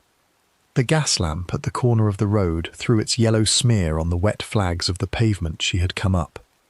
Above the roofs of the town the sky was low and dark, and the mist that had put its bloom on her shawl was thickening now toward a full rain. Somewhere in the manse behind the chapel, a lamp was burning in an upstairs window, and somewhere in the parlour below it, a young woman with 2 small children was setting out the tea things upon a cloth. Somewhere in a room at the London Road, a clerk with straw-coloured hair was closing his ledger for the day. Somewhere on the train coming down from London Bridge, a young medical man was watching the wet fields go past the window in the dark. Somewhere in a classroom villa on the same road, a schoolmaster was banking the fire in his grate for the night. The latch of the vestry door lifted. The door opened inward upon the smell of cold stone and lamp oil and old hymn books. And Harriet Monckton, in her dark bombazine and her grey shawl and her Sabbath bonnet, went in out of the rain of the 6th of November in the year 1843, and the door closed behind her. The discovery at dawn. The chapel keeper's wife was a small woman by the name of Sarah Perry, and she came to the north side of Ebenezer at a little after 7 of the clock on the Tuesday morning, with a bucket in one hand and a bunch of iron keys in the other. It was her practice, on a Tuesday, to sweep out the vestry and the aisle before her husband came across from the yard at the back to fill the lamps, and she had been doing it now for the better part of 11 years. The rain of the night before had blown off in the small hours, and the sky above the chapel roof was a pale grey with a low light coming up behind the elms toward the London road. Frost had touched the flagstones.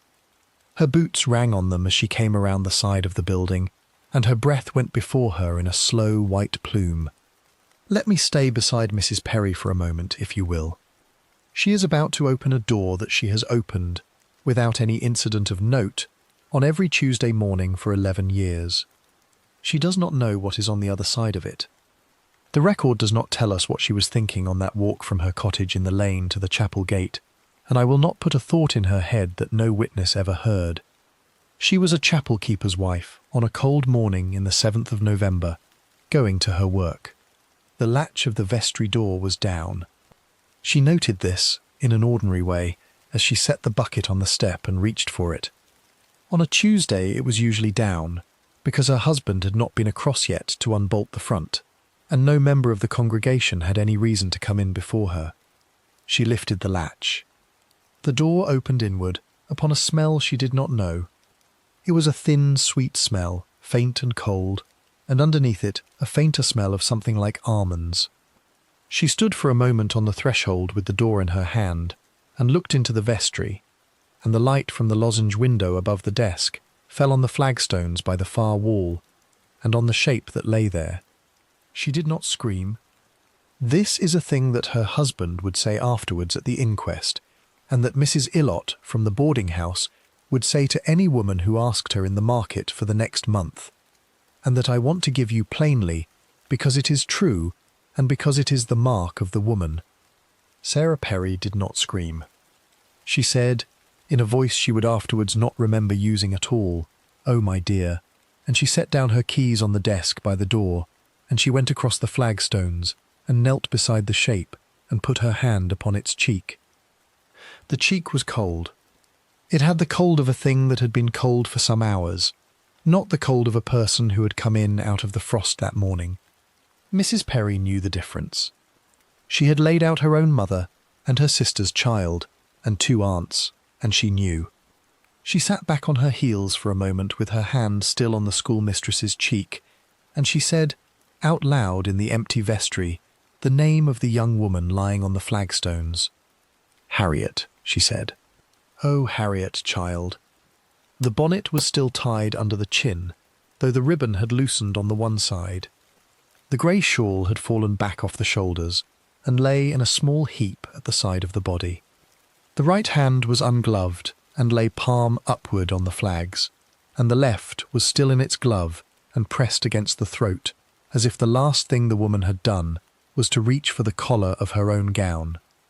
Near the right hand, on its side, was a small dark bottle with the stopper out, and next to the bottle a plain drinking glass on its side as well, with a little of what had been in it standing in a shallow pool on the stone. Mrs. Perry did not touch the bottle. She did not touch the glass. She stood up, wiped her palms once on the front of her apron, and went out of the vestry at a walk, closing the door behind her and lifting the latch back into its place. She went to her cottage first. This was not, at the time, an unreasonable thing to do. Her husband was there and needed to be told, and he was the man who would know whether to go for the surgeon or for the constable, and in what order. She said to him only, "There is a woman dead in the vestry," and he did not ask her any further question, but pulled on his boots and his coat, and went out at the door and along the lane at a run. She sat down at her own table for perhaps 2 minutes, with her hands flat upon it, and then she got up again and put on her bonnet and went out herself to the boarding house on the high street, because she had known, from the moment she saw the face, whose face it was, and because a young woman lying dead upon a chapel floor is not a thing that a landlady should hear from a stranger. The news moved outward from that vestry now in the way news moves through a small town, which is to say in widening rings, each of which touches a new front door before the ring beyond it has finished touching the last. I want to walk with the news for a little while, because it is the only way to give you a sense of how the 7th of November was on the streets of Bromley. It was a market morning. There were carts on the high street from 6 of the clock. By 8, there were women at the pump in the square, with their pails set down on the flags, and by 9, there was a boy at every shop door with a rumour. The first door was the surgeon's. Mr. Beard the elder was still at his breakfast, in the back parlour of his house on the Widmore Road, when the chapel keeper came up the front step and rang the bell. He came out into the passage himself in his shirt-sleeves, took the news standing in the doorway of his own hall, and went upstairs at once for his coat and his black leather bag. He was down the steps and out into the street inside 3 minutes. His son was still in London at the hospitals, and would not come down until the Thursday, but this the father did not, in that first hour, remember. He was thinking, at that hour, of a young woman he had brought a fever through the summer before, and of a bottle on a vestry floor, and of the smell of almonds. The second door was the constable's. A man of the town called Gould held the office that year, and lived over the shop of a saddler on the London road, and it was the chapel keeper's brother who was sent for him at the surgeon's word. He came at a walk, not a run, because he was not a young man and had a bad leg, and he took the same road to the chapel that the surgeon had taken, and arrived at the vestry door a quarter of an hour after him. The third door was the coroner's, but the coroner did not live in Bromley.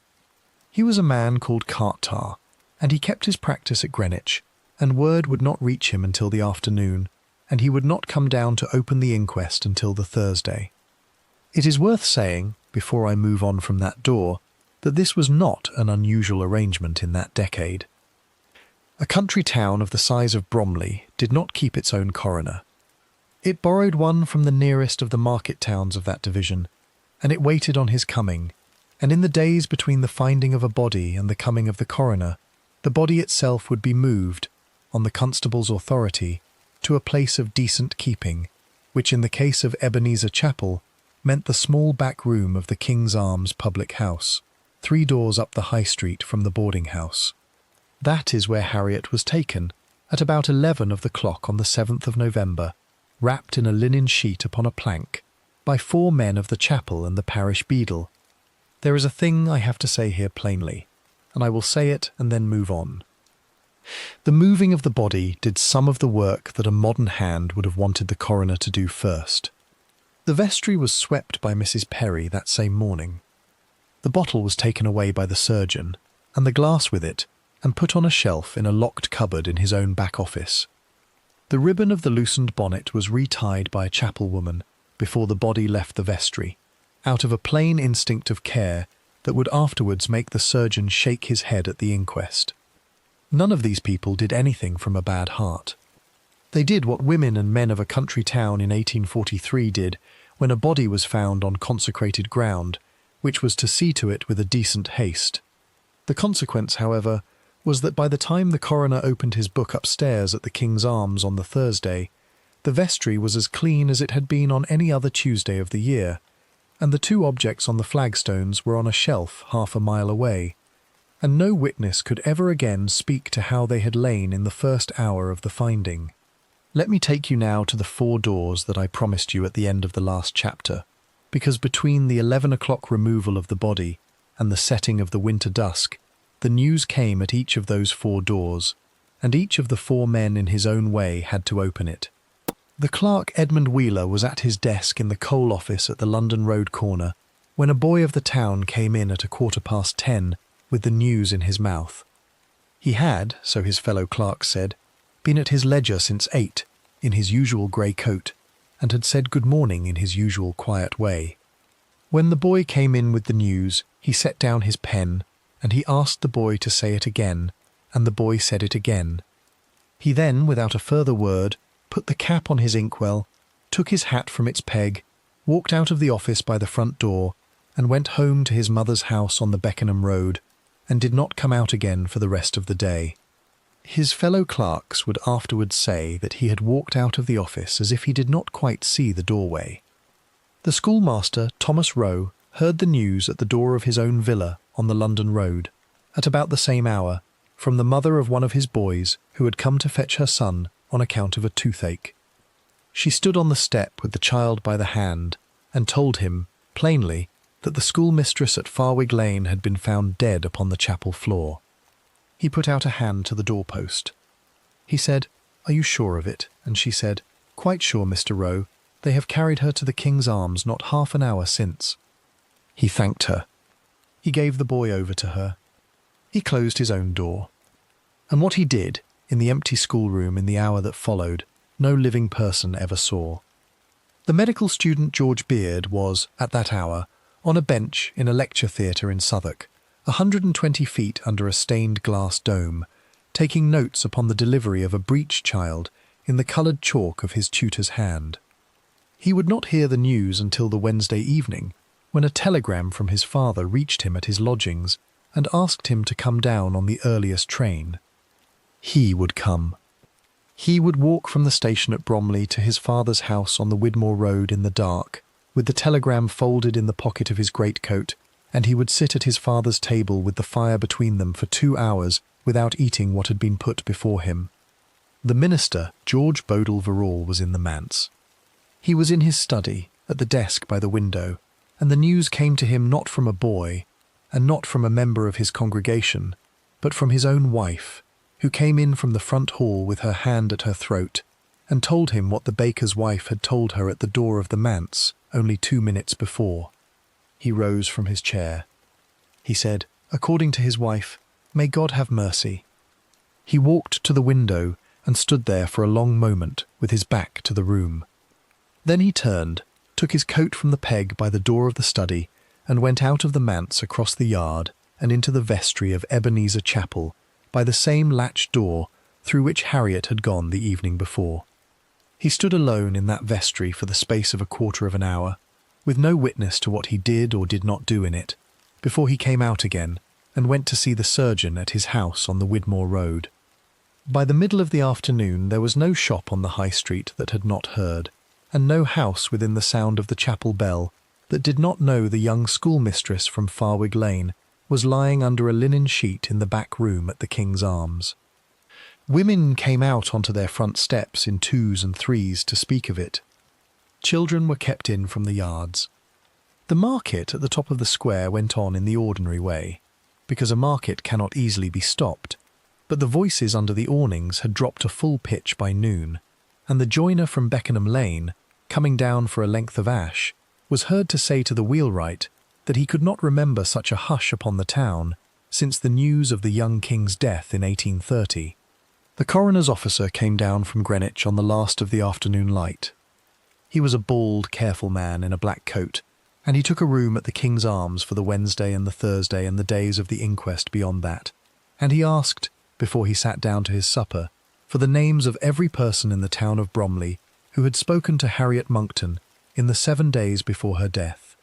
The landlord of the King's Arms brought him pen and ink and paper, and set them upon the deal table in the corner of the private parlour, and the officer began, in his careful hand, to write the list.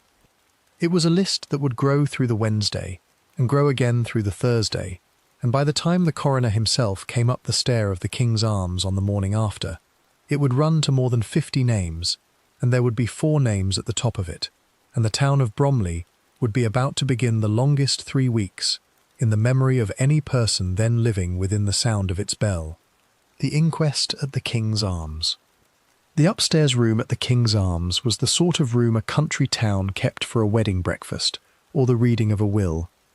It ran the length of the building above the tap, with 3 sash windows onto the High Street, and a long deal table down the middle of the boards, and a fire at the far end that a boy of the house was told to keep going from 7 in the morning until the last witness had been let out at dusk.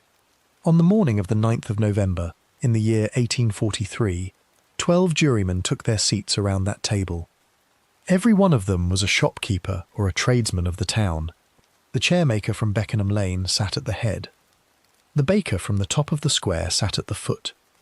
Between them, in a black coat and a wig that was already showing the wear of a long autumn upon the circuit, sat the coroner from Greenwich, Mr. Charles Cartar, with a bound book of foolscap and a fresh nib in his hand.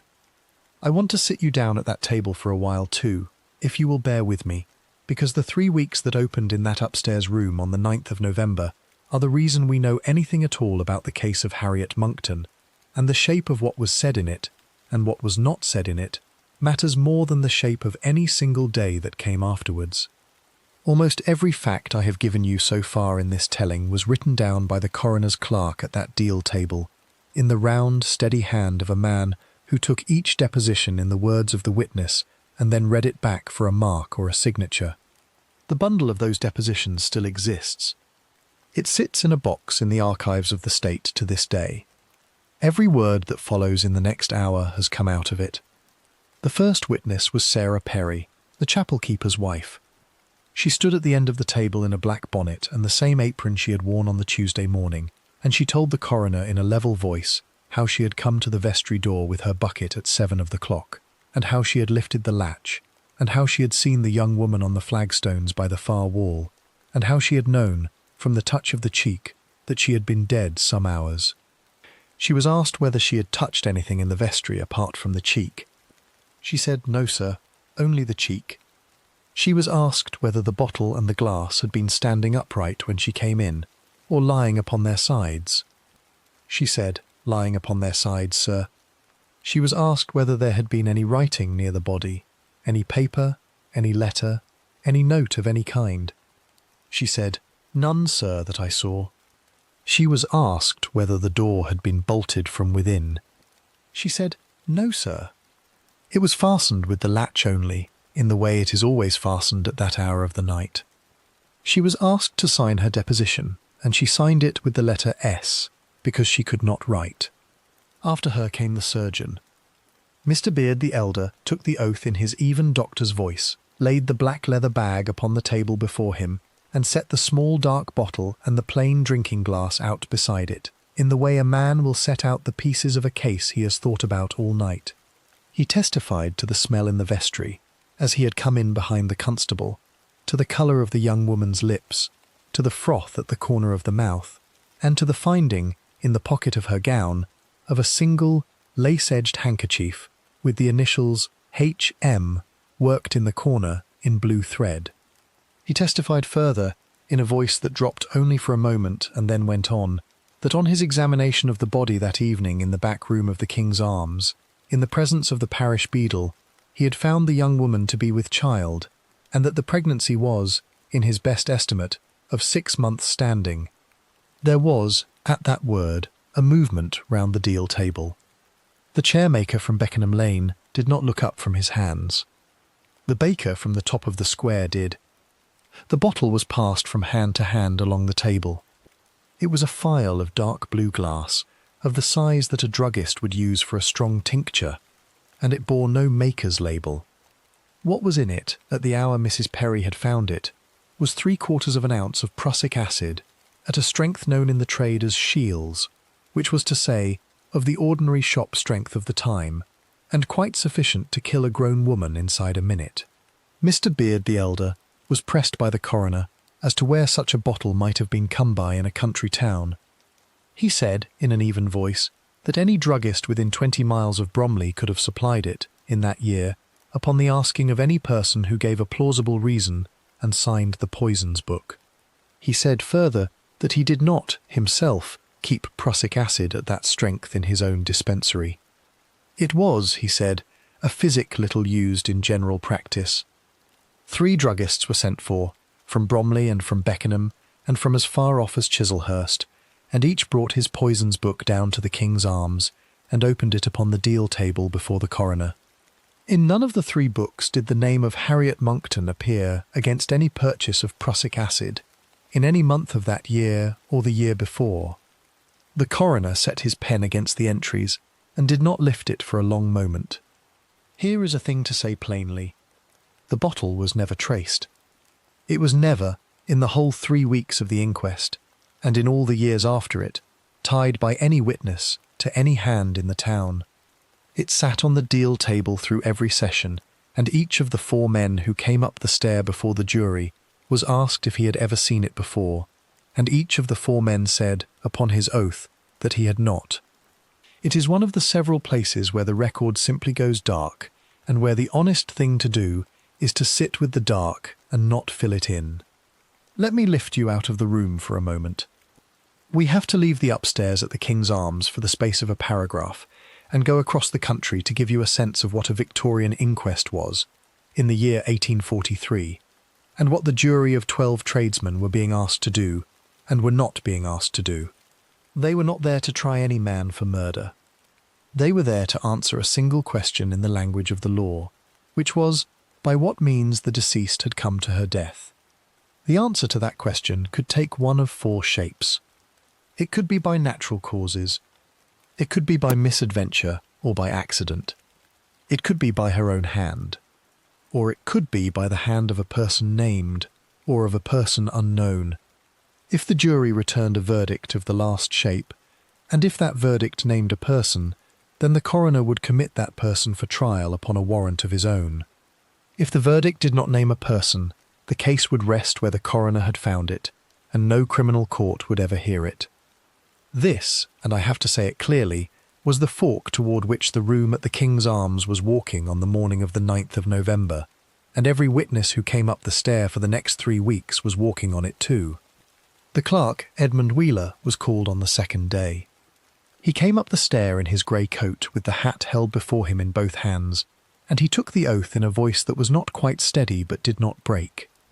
He testified that he had been, for above 2 years, an admirer of the schoolmistress at Farwig Lane. He testified that he had, in the June of that year, made her an offer of marriage in the parlour of his mother's house at Beckenham, and that she had asked him for time to think upon it, and had never given him an answer either way.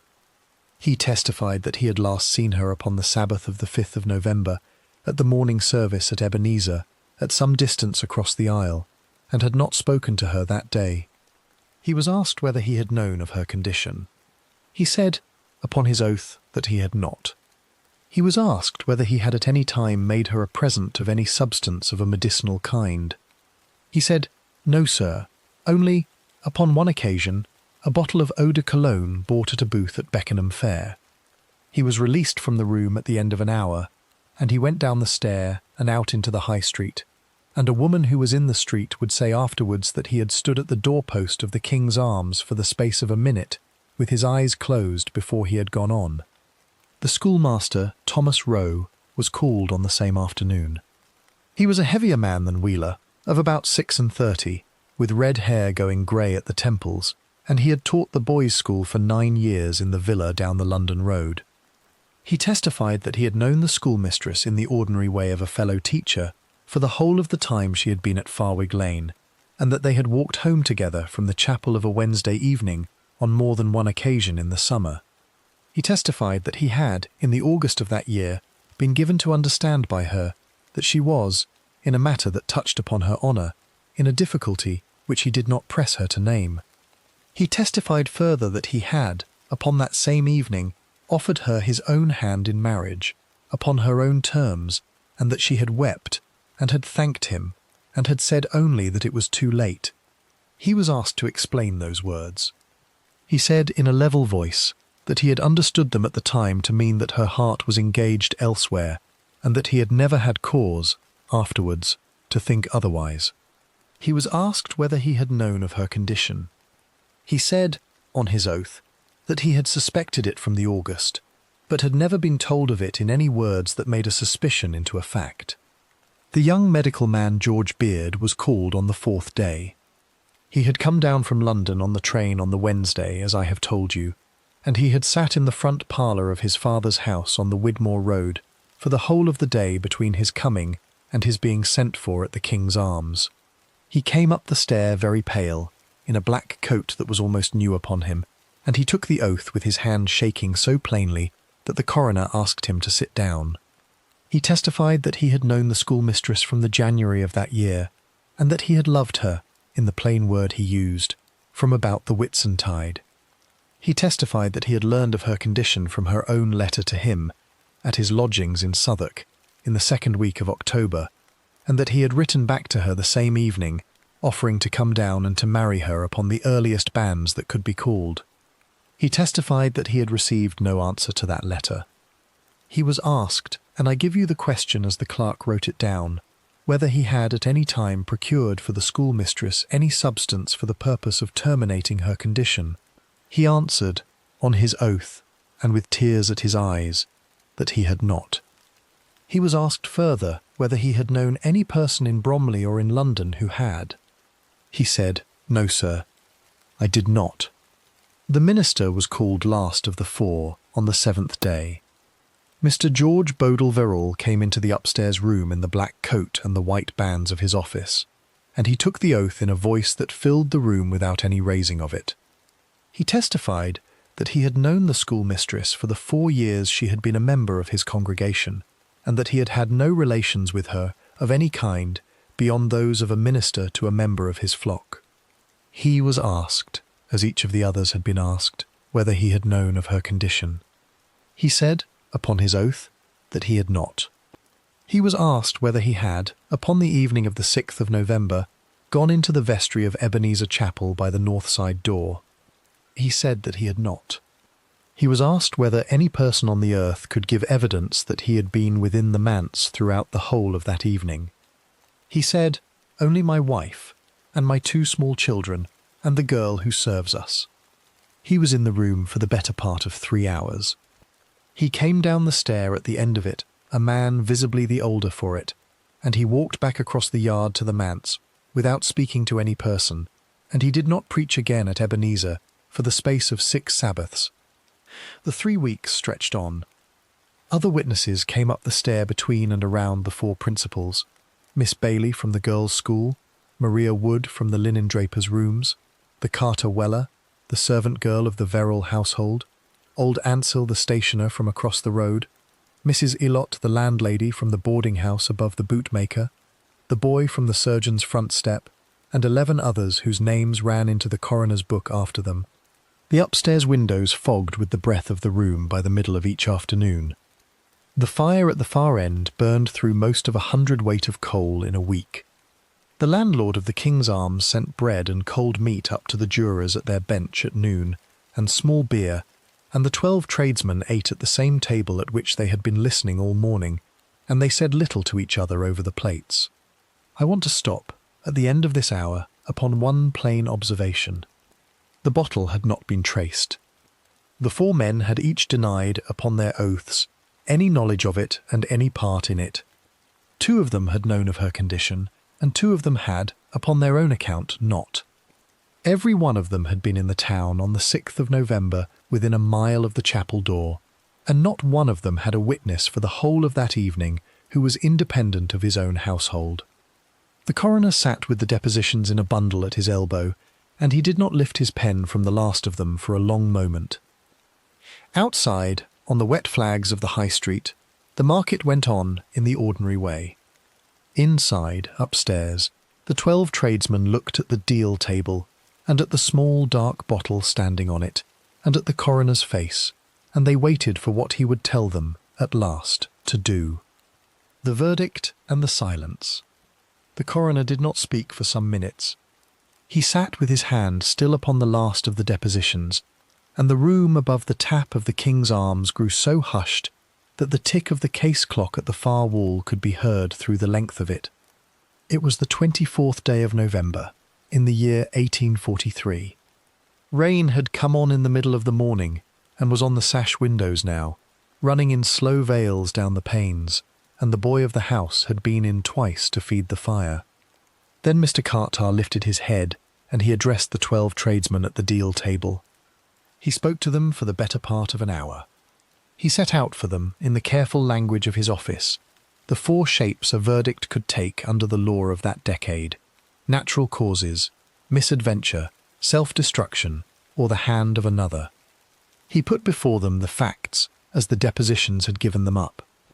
A young woman of 22, 6 months with child, found dead upon the flagstones of a locked chapel at first light, with the bitter almond scent of prussic acid on her lips and a dark blue phial on its side beside her hand. No paper, no note, no purchase of any such physic in her name at any druggist within 20 miles of the town. 4 men called before the bench, each of whom had known her, and each of whom had denied, upon his oath, any part in the bottle or in the vestry on the night in question. Let me stop for a moment and speak to you directly. I want to give you the shape of what a coroner's summing up was in that year, so that when we come to what the jury did with it, you will not have to guess at what they had been asked to weigh. He was not asking them who they thought had done the thing. He was asking them whether the facts, taken all together, would carry a verdict that named a person on the earth beyond any honest doubt of a shopkeeper of Bromley. The distance between what a jury believes in its own heart and what the same jury will put its hand to in ink is one of the true silences of English law, and it was the silence into which those 12 men were about to walk. The jury was sent out at a little after 3 of the clock. There was no separate chamber for them at the King's Arms, and so they were taken down the back stair by the landlord and put into the private parlour behind the tap, and the door was closed on them with a chair set against it by one of the constable's men. Mr. Carter sat on at the deal table upstairs, and the depositions were left where they lay. The boy of the house came in with fresh coals for the fire, and went out again, and did not come back for a good while. They were in the parlour for above 4 hours. The market at the top of the square had been packed away by the time the door was opened again. The lamps along the high street had been lit, one by one, by the lamplighter with his ladder on his shoulder, and the wet flags outside the King's Arms had begun to shine under them. The rain had not stopped. It had settled into the steady, soaking rain of a Kentish November, the kind that comes down all night without seeming to fall any harder. When the jury came back up the stair, the 12 men filed into the room in the order they had gone out, and the chairmaker from Beckenham Lane, who was their foreman, took his place at the head of the table. He did not sit down. He held a folded slip of foolscap in his right hand, and he waited for the coroner to lift his head. Mr. Cartar lifted it. The foreman read the verdict in a voice that was not raised. He read it in the words the law required, in the fashion any English coroner's jury of that decade would have used, and I will give it to you as the clerk wrote it down. That the said Harriet Monckton, on the 6th day of November instant, at the parish of Bromley, in the county of Kent, was wilfully murdered, by some person or persons to the jurors unknown. There was, in the room, no sound at all for the space of some seconds. The clerk finished the last stroke of the entry.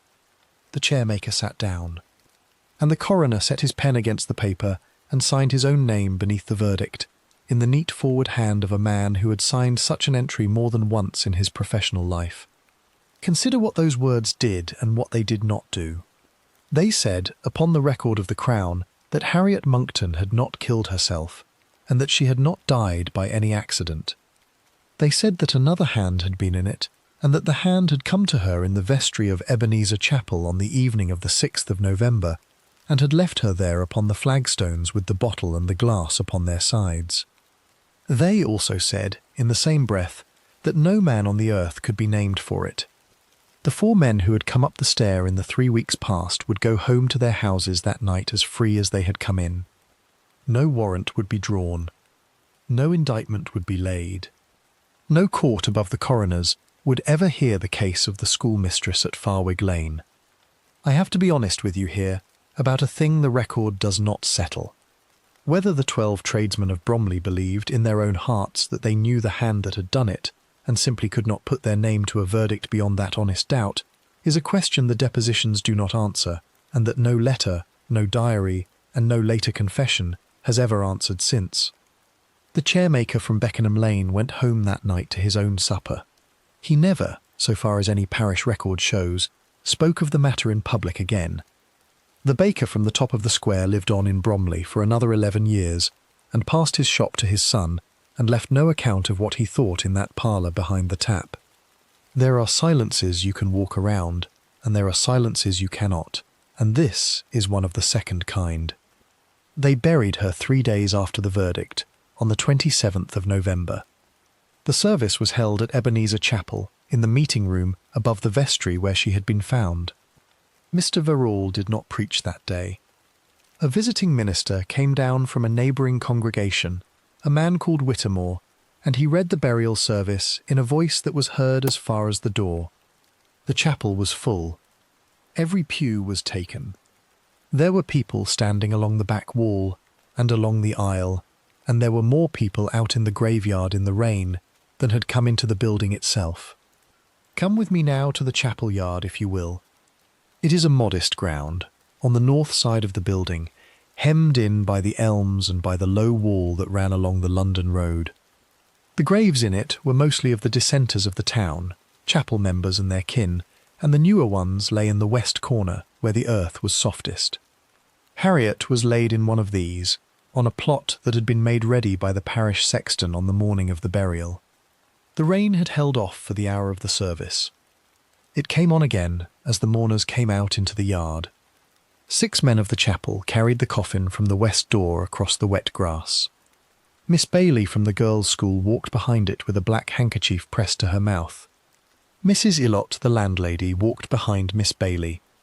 Sarah Perry, the chapel keeper's wife, walked behind Mrs. Illott, in the same bonnet she had worn on the Tuesday morning 3 weeks before, and she did not weep, but she did not lift her eyes from the coffin either.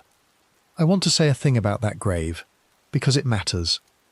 She was buried within perhaps 12 paces of the door through which she had gone in on the evening of the 6th of November, and within perhaps 20 paces of the flagstones on which she had been found at dawn the day after. This was not by any design of the family. It was the ordinary practice of a dissenting congregation of that year to bury its own within its own ground, and Harriet was a member of the chapel and had no other place. But there is a thing the mind cannot quite let go of when it sees a body laid into a piece of earth that lies within the sound of its own last footsteps. She died in the vestry. She was buried in the yard. The 2 doors are within a stone's throw of each other, and so, in a sense the parish register could not record, she never left Ebenezer Chapel at all. Let me take you, one more time, past the 4 doors we have walked to so often together. This will be the last time in this telling that I do so, and I will keep the visits short, because the story of each of these 4 men after the 24th of November is, in its way, a study in how a person picks up a life that a verdict has not quite closed. The clerk Edmund Wheeler went back to his desk at the coal office at the London Road corner on the Monday after the burial. His fellow clerks would say afterwards that he was in his usual grey coat and at his ledger by 8, and that he did not speak of the schoolmistress that day, nor on any day in the year that followed. He lived on in Bromley for the space of 43 years. He never married. He kept the same lodgings with his mother, and after her death with a sister, and he was buried, in the fullness of his time, in a graveyard on the Beckenham Road that was not Ebenezer's. The record of that graveyard gives his age at death as 69, and the trade under his name as clerk in coals. The schoolmaster Thomas Rowe kept his boys' school on the London Road for another 7 years. He then, without any announcement in the parish papers, sold the villa and the school and moved to a town in the West Country, whose name I will not give you here because there are members of his line still living in it, and I am not sure that it is my place to draw them into a story they may not want to know is theirs. He married, in the 2nd year after his removal, a widow with 3 children of her own. He lived to see the century turn. He died in 1891, at the age of 84. The medical man George Beard went back to his hospital in Southwark on the Thursday after the verdict, and he sat his examinations in the following July, and he passed them, and he took his diploma. He set up in practice in a market town in Sussex the year after that. He was, by all accounts of the town he settled in, a careful and a gentle doctor. He never spoke, in the hearing of any person who afterwards remembered it, of the schoolmistress at Bromley. He did not marry. He died in 1867, at the age of 53, of a disease of the lungs. The 6 Sabbaths in which the minister had kept away from the pulpit came, in their turn, to an end. On the 7th he came back into it, in the same black coat and the same white bands, and he preached a sermon upon the text of the 23rd Psalm that begins, "The Lord is my shepherd." His wife would say, in a letter written many years afterwards, that he had prepared the sermon on the Saturday night in a single sitting, and had not eaten between the writing of it and the giving of it. He kept the pulpit at Ebenezer for another 11 years. He removed then to another dissenting congregation in Sussex, on the coast, and lived out the remainder of his ministry there. He died in 1872. He is buried in the chapel yard of that other place, above the sea. Not one of them was ever charged. Not one of them was ever, so far as any court paper shows, questioned again by any officer of the Crown. The bottle, on its shelf in the surgeon's back office in Bromley, was in time thrown out, along with other physics that had gone out of use in the practice, and no trace of it appears in any inventory after about 1860. The vestry at Ebenezer was swept every Tuesday morning by Sarah Perry, the chapel keeper's wife, until she grew too infirm to hold a broom, and after her by other women of the congregation in the ordinary way. The chapel itself stood on the north side of the High Street until well into the next century, when it was pulled down for a widening of the road, and a bank was built upon the ground where its walls had been. The graves in the yard were, at that time, moved to a common ground on the outskirts of the town, and Harriet's stone with them. The town went on in the ordinary way. In the year that followed the verdict, one or two of the London papers ran short columns upon the case, under headings that used the word mystery, and after that they too let it fall. There were other cases. There is always another case.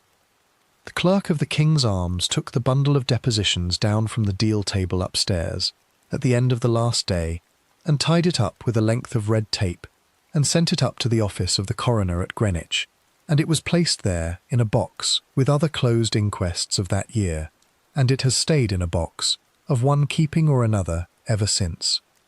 It is one of the reasons we know what we know. It is not the reason we know less than we would like to. And so, in a fashion, the case was over. In another fashion, and I think you will feel this as clearly as I do, it had not yet begun, because a verdict of murder by a person unknown does not close a story. It only takes the story out of the hands of the law and puts it into the hands of the years, and the years, when they take up a story of that shape, are not in any hurry to be done with it. Bromley slept, that November night, under the same rain that had been on the chapel roof 3 weeks before. The lamps went out one by one along the High Street, and somewhere out over the wet fields to the east, the century began, in its own slow way, to carry the schoolmistress of Farwig Lane away with it, into the long twilight that it kept for such things. The long twilight. Come with me one more time. This will be the last road we walk together in this telling, and it is a long one, though it does not raise its voice, and it does not carry us anywhere the earlier chapters have not already pointed to. I want to take you forward now, out of the November of 1843, and let the years pass under us at the walking pace of a life that is no longer being watched. The clerk at his ledger in the coal office at the London road corner. The schoolmaster at his blackboard until he sold up and went west. The medical man on his rounds in a market town in Sussex. The minister in his pulpit above the sea. And, in the yard on the north side of Ebenezer Chapel, a sandstone marker above a piece of turned earth, and the elms coming into leaf above it in the following April. The first spring after the verdict came in earlier than the almanac had promised. By the middle of March, the hedges along the London road were putting out their first green, and by the end of that month the primroses were in the ditches on the Beckenham side of the town. Bromley returned to itself in the way a country town does return to itself after a public matter has been laid down. The market on the Wednesday and the Saturday went on as it always had. Cattle came in from the farms to the north. Barges came up the Ravensbourne with sacks of grain for the mill. Children ran between the legs of horses at the top of the square, and were shouted at by the carters, and shouted back. Miss Bailey opened the girls' school on the London road at the end of the Easter holiday, and rang her handbell at the door of it as she had done for 11 years, and she did not, for the rest of the time she kept that school, put another schoolmistress into the room at Farwig Lane.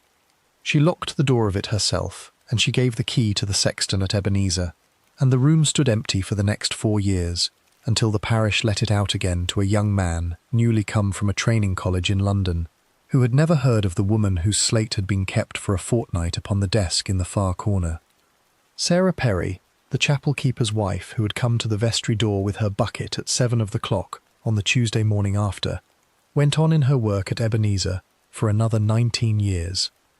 Every Tuesday at that same hour, in her black bonnet and her weekday apron, she came around by the north side of the building with her iron keys in her hand, and she opened the vestry door, and she swept the flagstones near the far wall as she had swept them all her married life. She swept them, as it happened, exactly as she had swept them the morning she had found the young woman there, because there is no other way to sweep a set of flagstones in a country vestry, and a broom will only go where the room lets it go.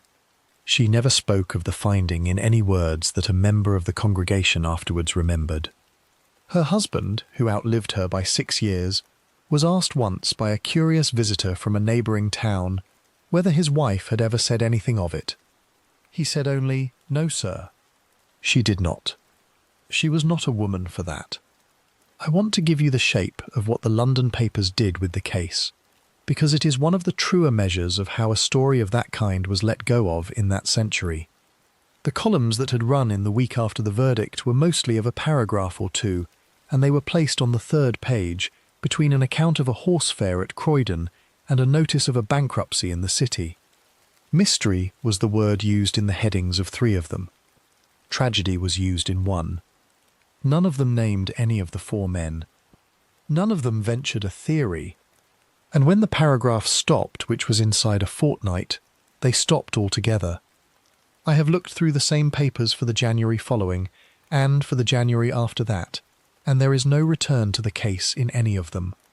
It went out of the columns exactly as a lamp along the High Street went out, when the lamplighter came round with his ladder at the end of the night. One moment it was there, and the next moment it was not. There were, so far as I have been able to find, 1 or 2 later memorials of the case in print.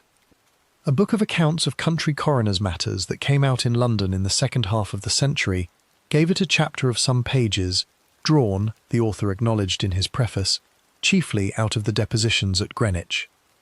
A longer study of the coroner's practice in the English counties, published later still, gave it a paragraph in which the author, whose name I have not managed to keep straight in my head across the years, observed that the jury at Bromley had walked to the very edge of a name and had put down its pen. Beyond those 2, and 1 or 2 shorter notices in the county histories that came out around the turn of the century, the case rested. It was not, in its own time, a famous case. It was a country case, in a country town, of a country coroner, and it went into the drawer with the others. Let me take you back to the chapel yard, in the years after Sarah Perry had grown too infirm to hold her broom.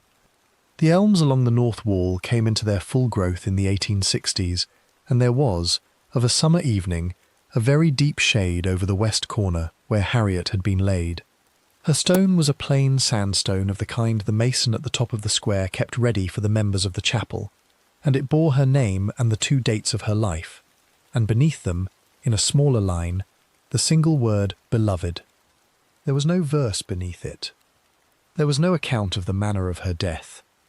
The stone stood in that corner for the whole of the second half of the century, and the moss came up on the north face of it, and the letters wore a little softer with the passing of the winters, and every so often a visitor from the town would leave a bunch of primroses upon the plot in the April, and no one who left them ever gave a name. I have to tell you what became, at last, of the chapel itself, because the outline promised it, and because it is one of the plain facts of the case. In the early decades of the next century, in the widening of the High Street for the motor traffic that had by then become the ordinary matter of any English country town, a compulsory notice was issued upon the ground on which Ebenezer stood. The congregation had by that time dwindled to a handful, and the trustees agreed to the notice without a court hearing. The building came down over the course of some weeks that spring. It was pulled apart in the way such buildings are pulled apart, first the slates from the roof, then the rafters, then the interior fittings, then the four walls to their foundations. A bank was built upon the ground in the 2 years that followed, in the sober brick of that decade, and it stands there yet, or so I am told by a person who walked that street not long ago, upon the same footprint that the north wall of the chapel had once made. The graves in the yard were moved before the demolition. It was done in cold weather, under the direction of the parish sexton and a firm of monumental masons from a neighbouring town. The bodies were lifted in the presence of a clergyman and taken by a plain waggon to a piece of open ground on the outskirts of Bromley, and reburied there in a common plot with a single stone at the head of it that recorded the names of the dead of Ebenezer. Harriet's own sandstone was moved with them and set upright at the west edge of the plot. It is there still. The word beneath her name is still, I understand, legible in the right light, and the 2 dates are still legible, and the moss has come up on the north face of it as it did in the old yard. Come with me now, one last time, into the archives at Greenwich, because it is where this telling has to end, and where any honest telling of this case has to acknowledge that it depends. The depositions taken by Mr. Cartar in the upstairs room at the King's Arms were tied up, as I said to you at the close of the last chapter, with a length of red tape, and sent up to his office at the end of the last day. They were placed there in a box with the other closed inquests of that year, and when Mr. Cartar died, in 1860, they went with the rest of his papers into the keeping of his successor.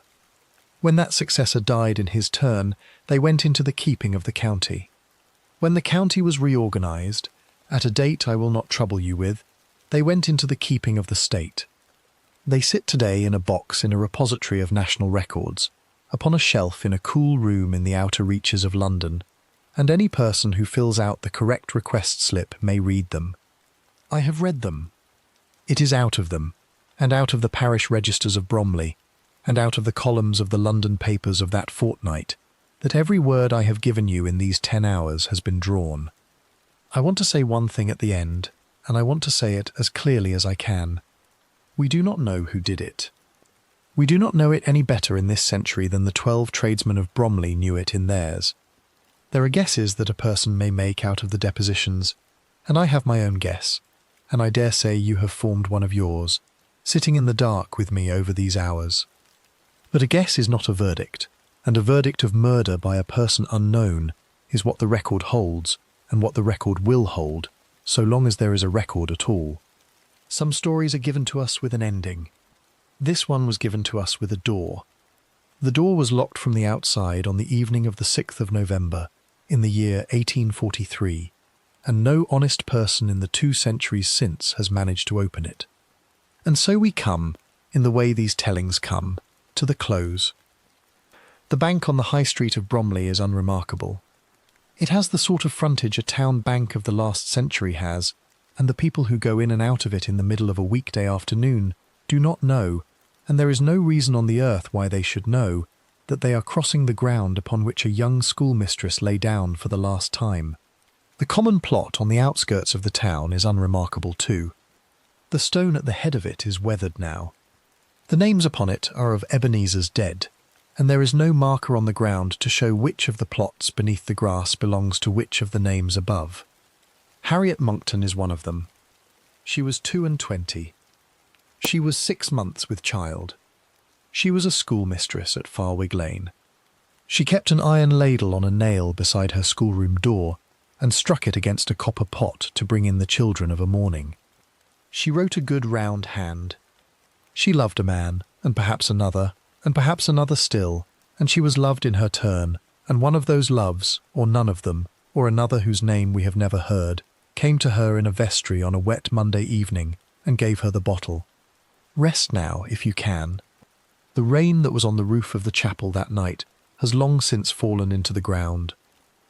The lamps that were lit along the High Street that evening have long since been taken down. The 4 men have been in their graves, each in his separate soil, for above 100 years. The iron ladle in the copper pot has been lost. The stone in the west corner of the common plot stands where the sexton set it, in the manner of old stones, and the elms above it have grown and been cut and grown again. The candle burned low. The chapel bell fell silent. The door of the vestry closed, at last, upon a name we will never quite know, and history, in its own patient way, turned the page in the dark.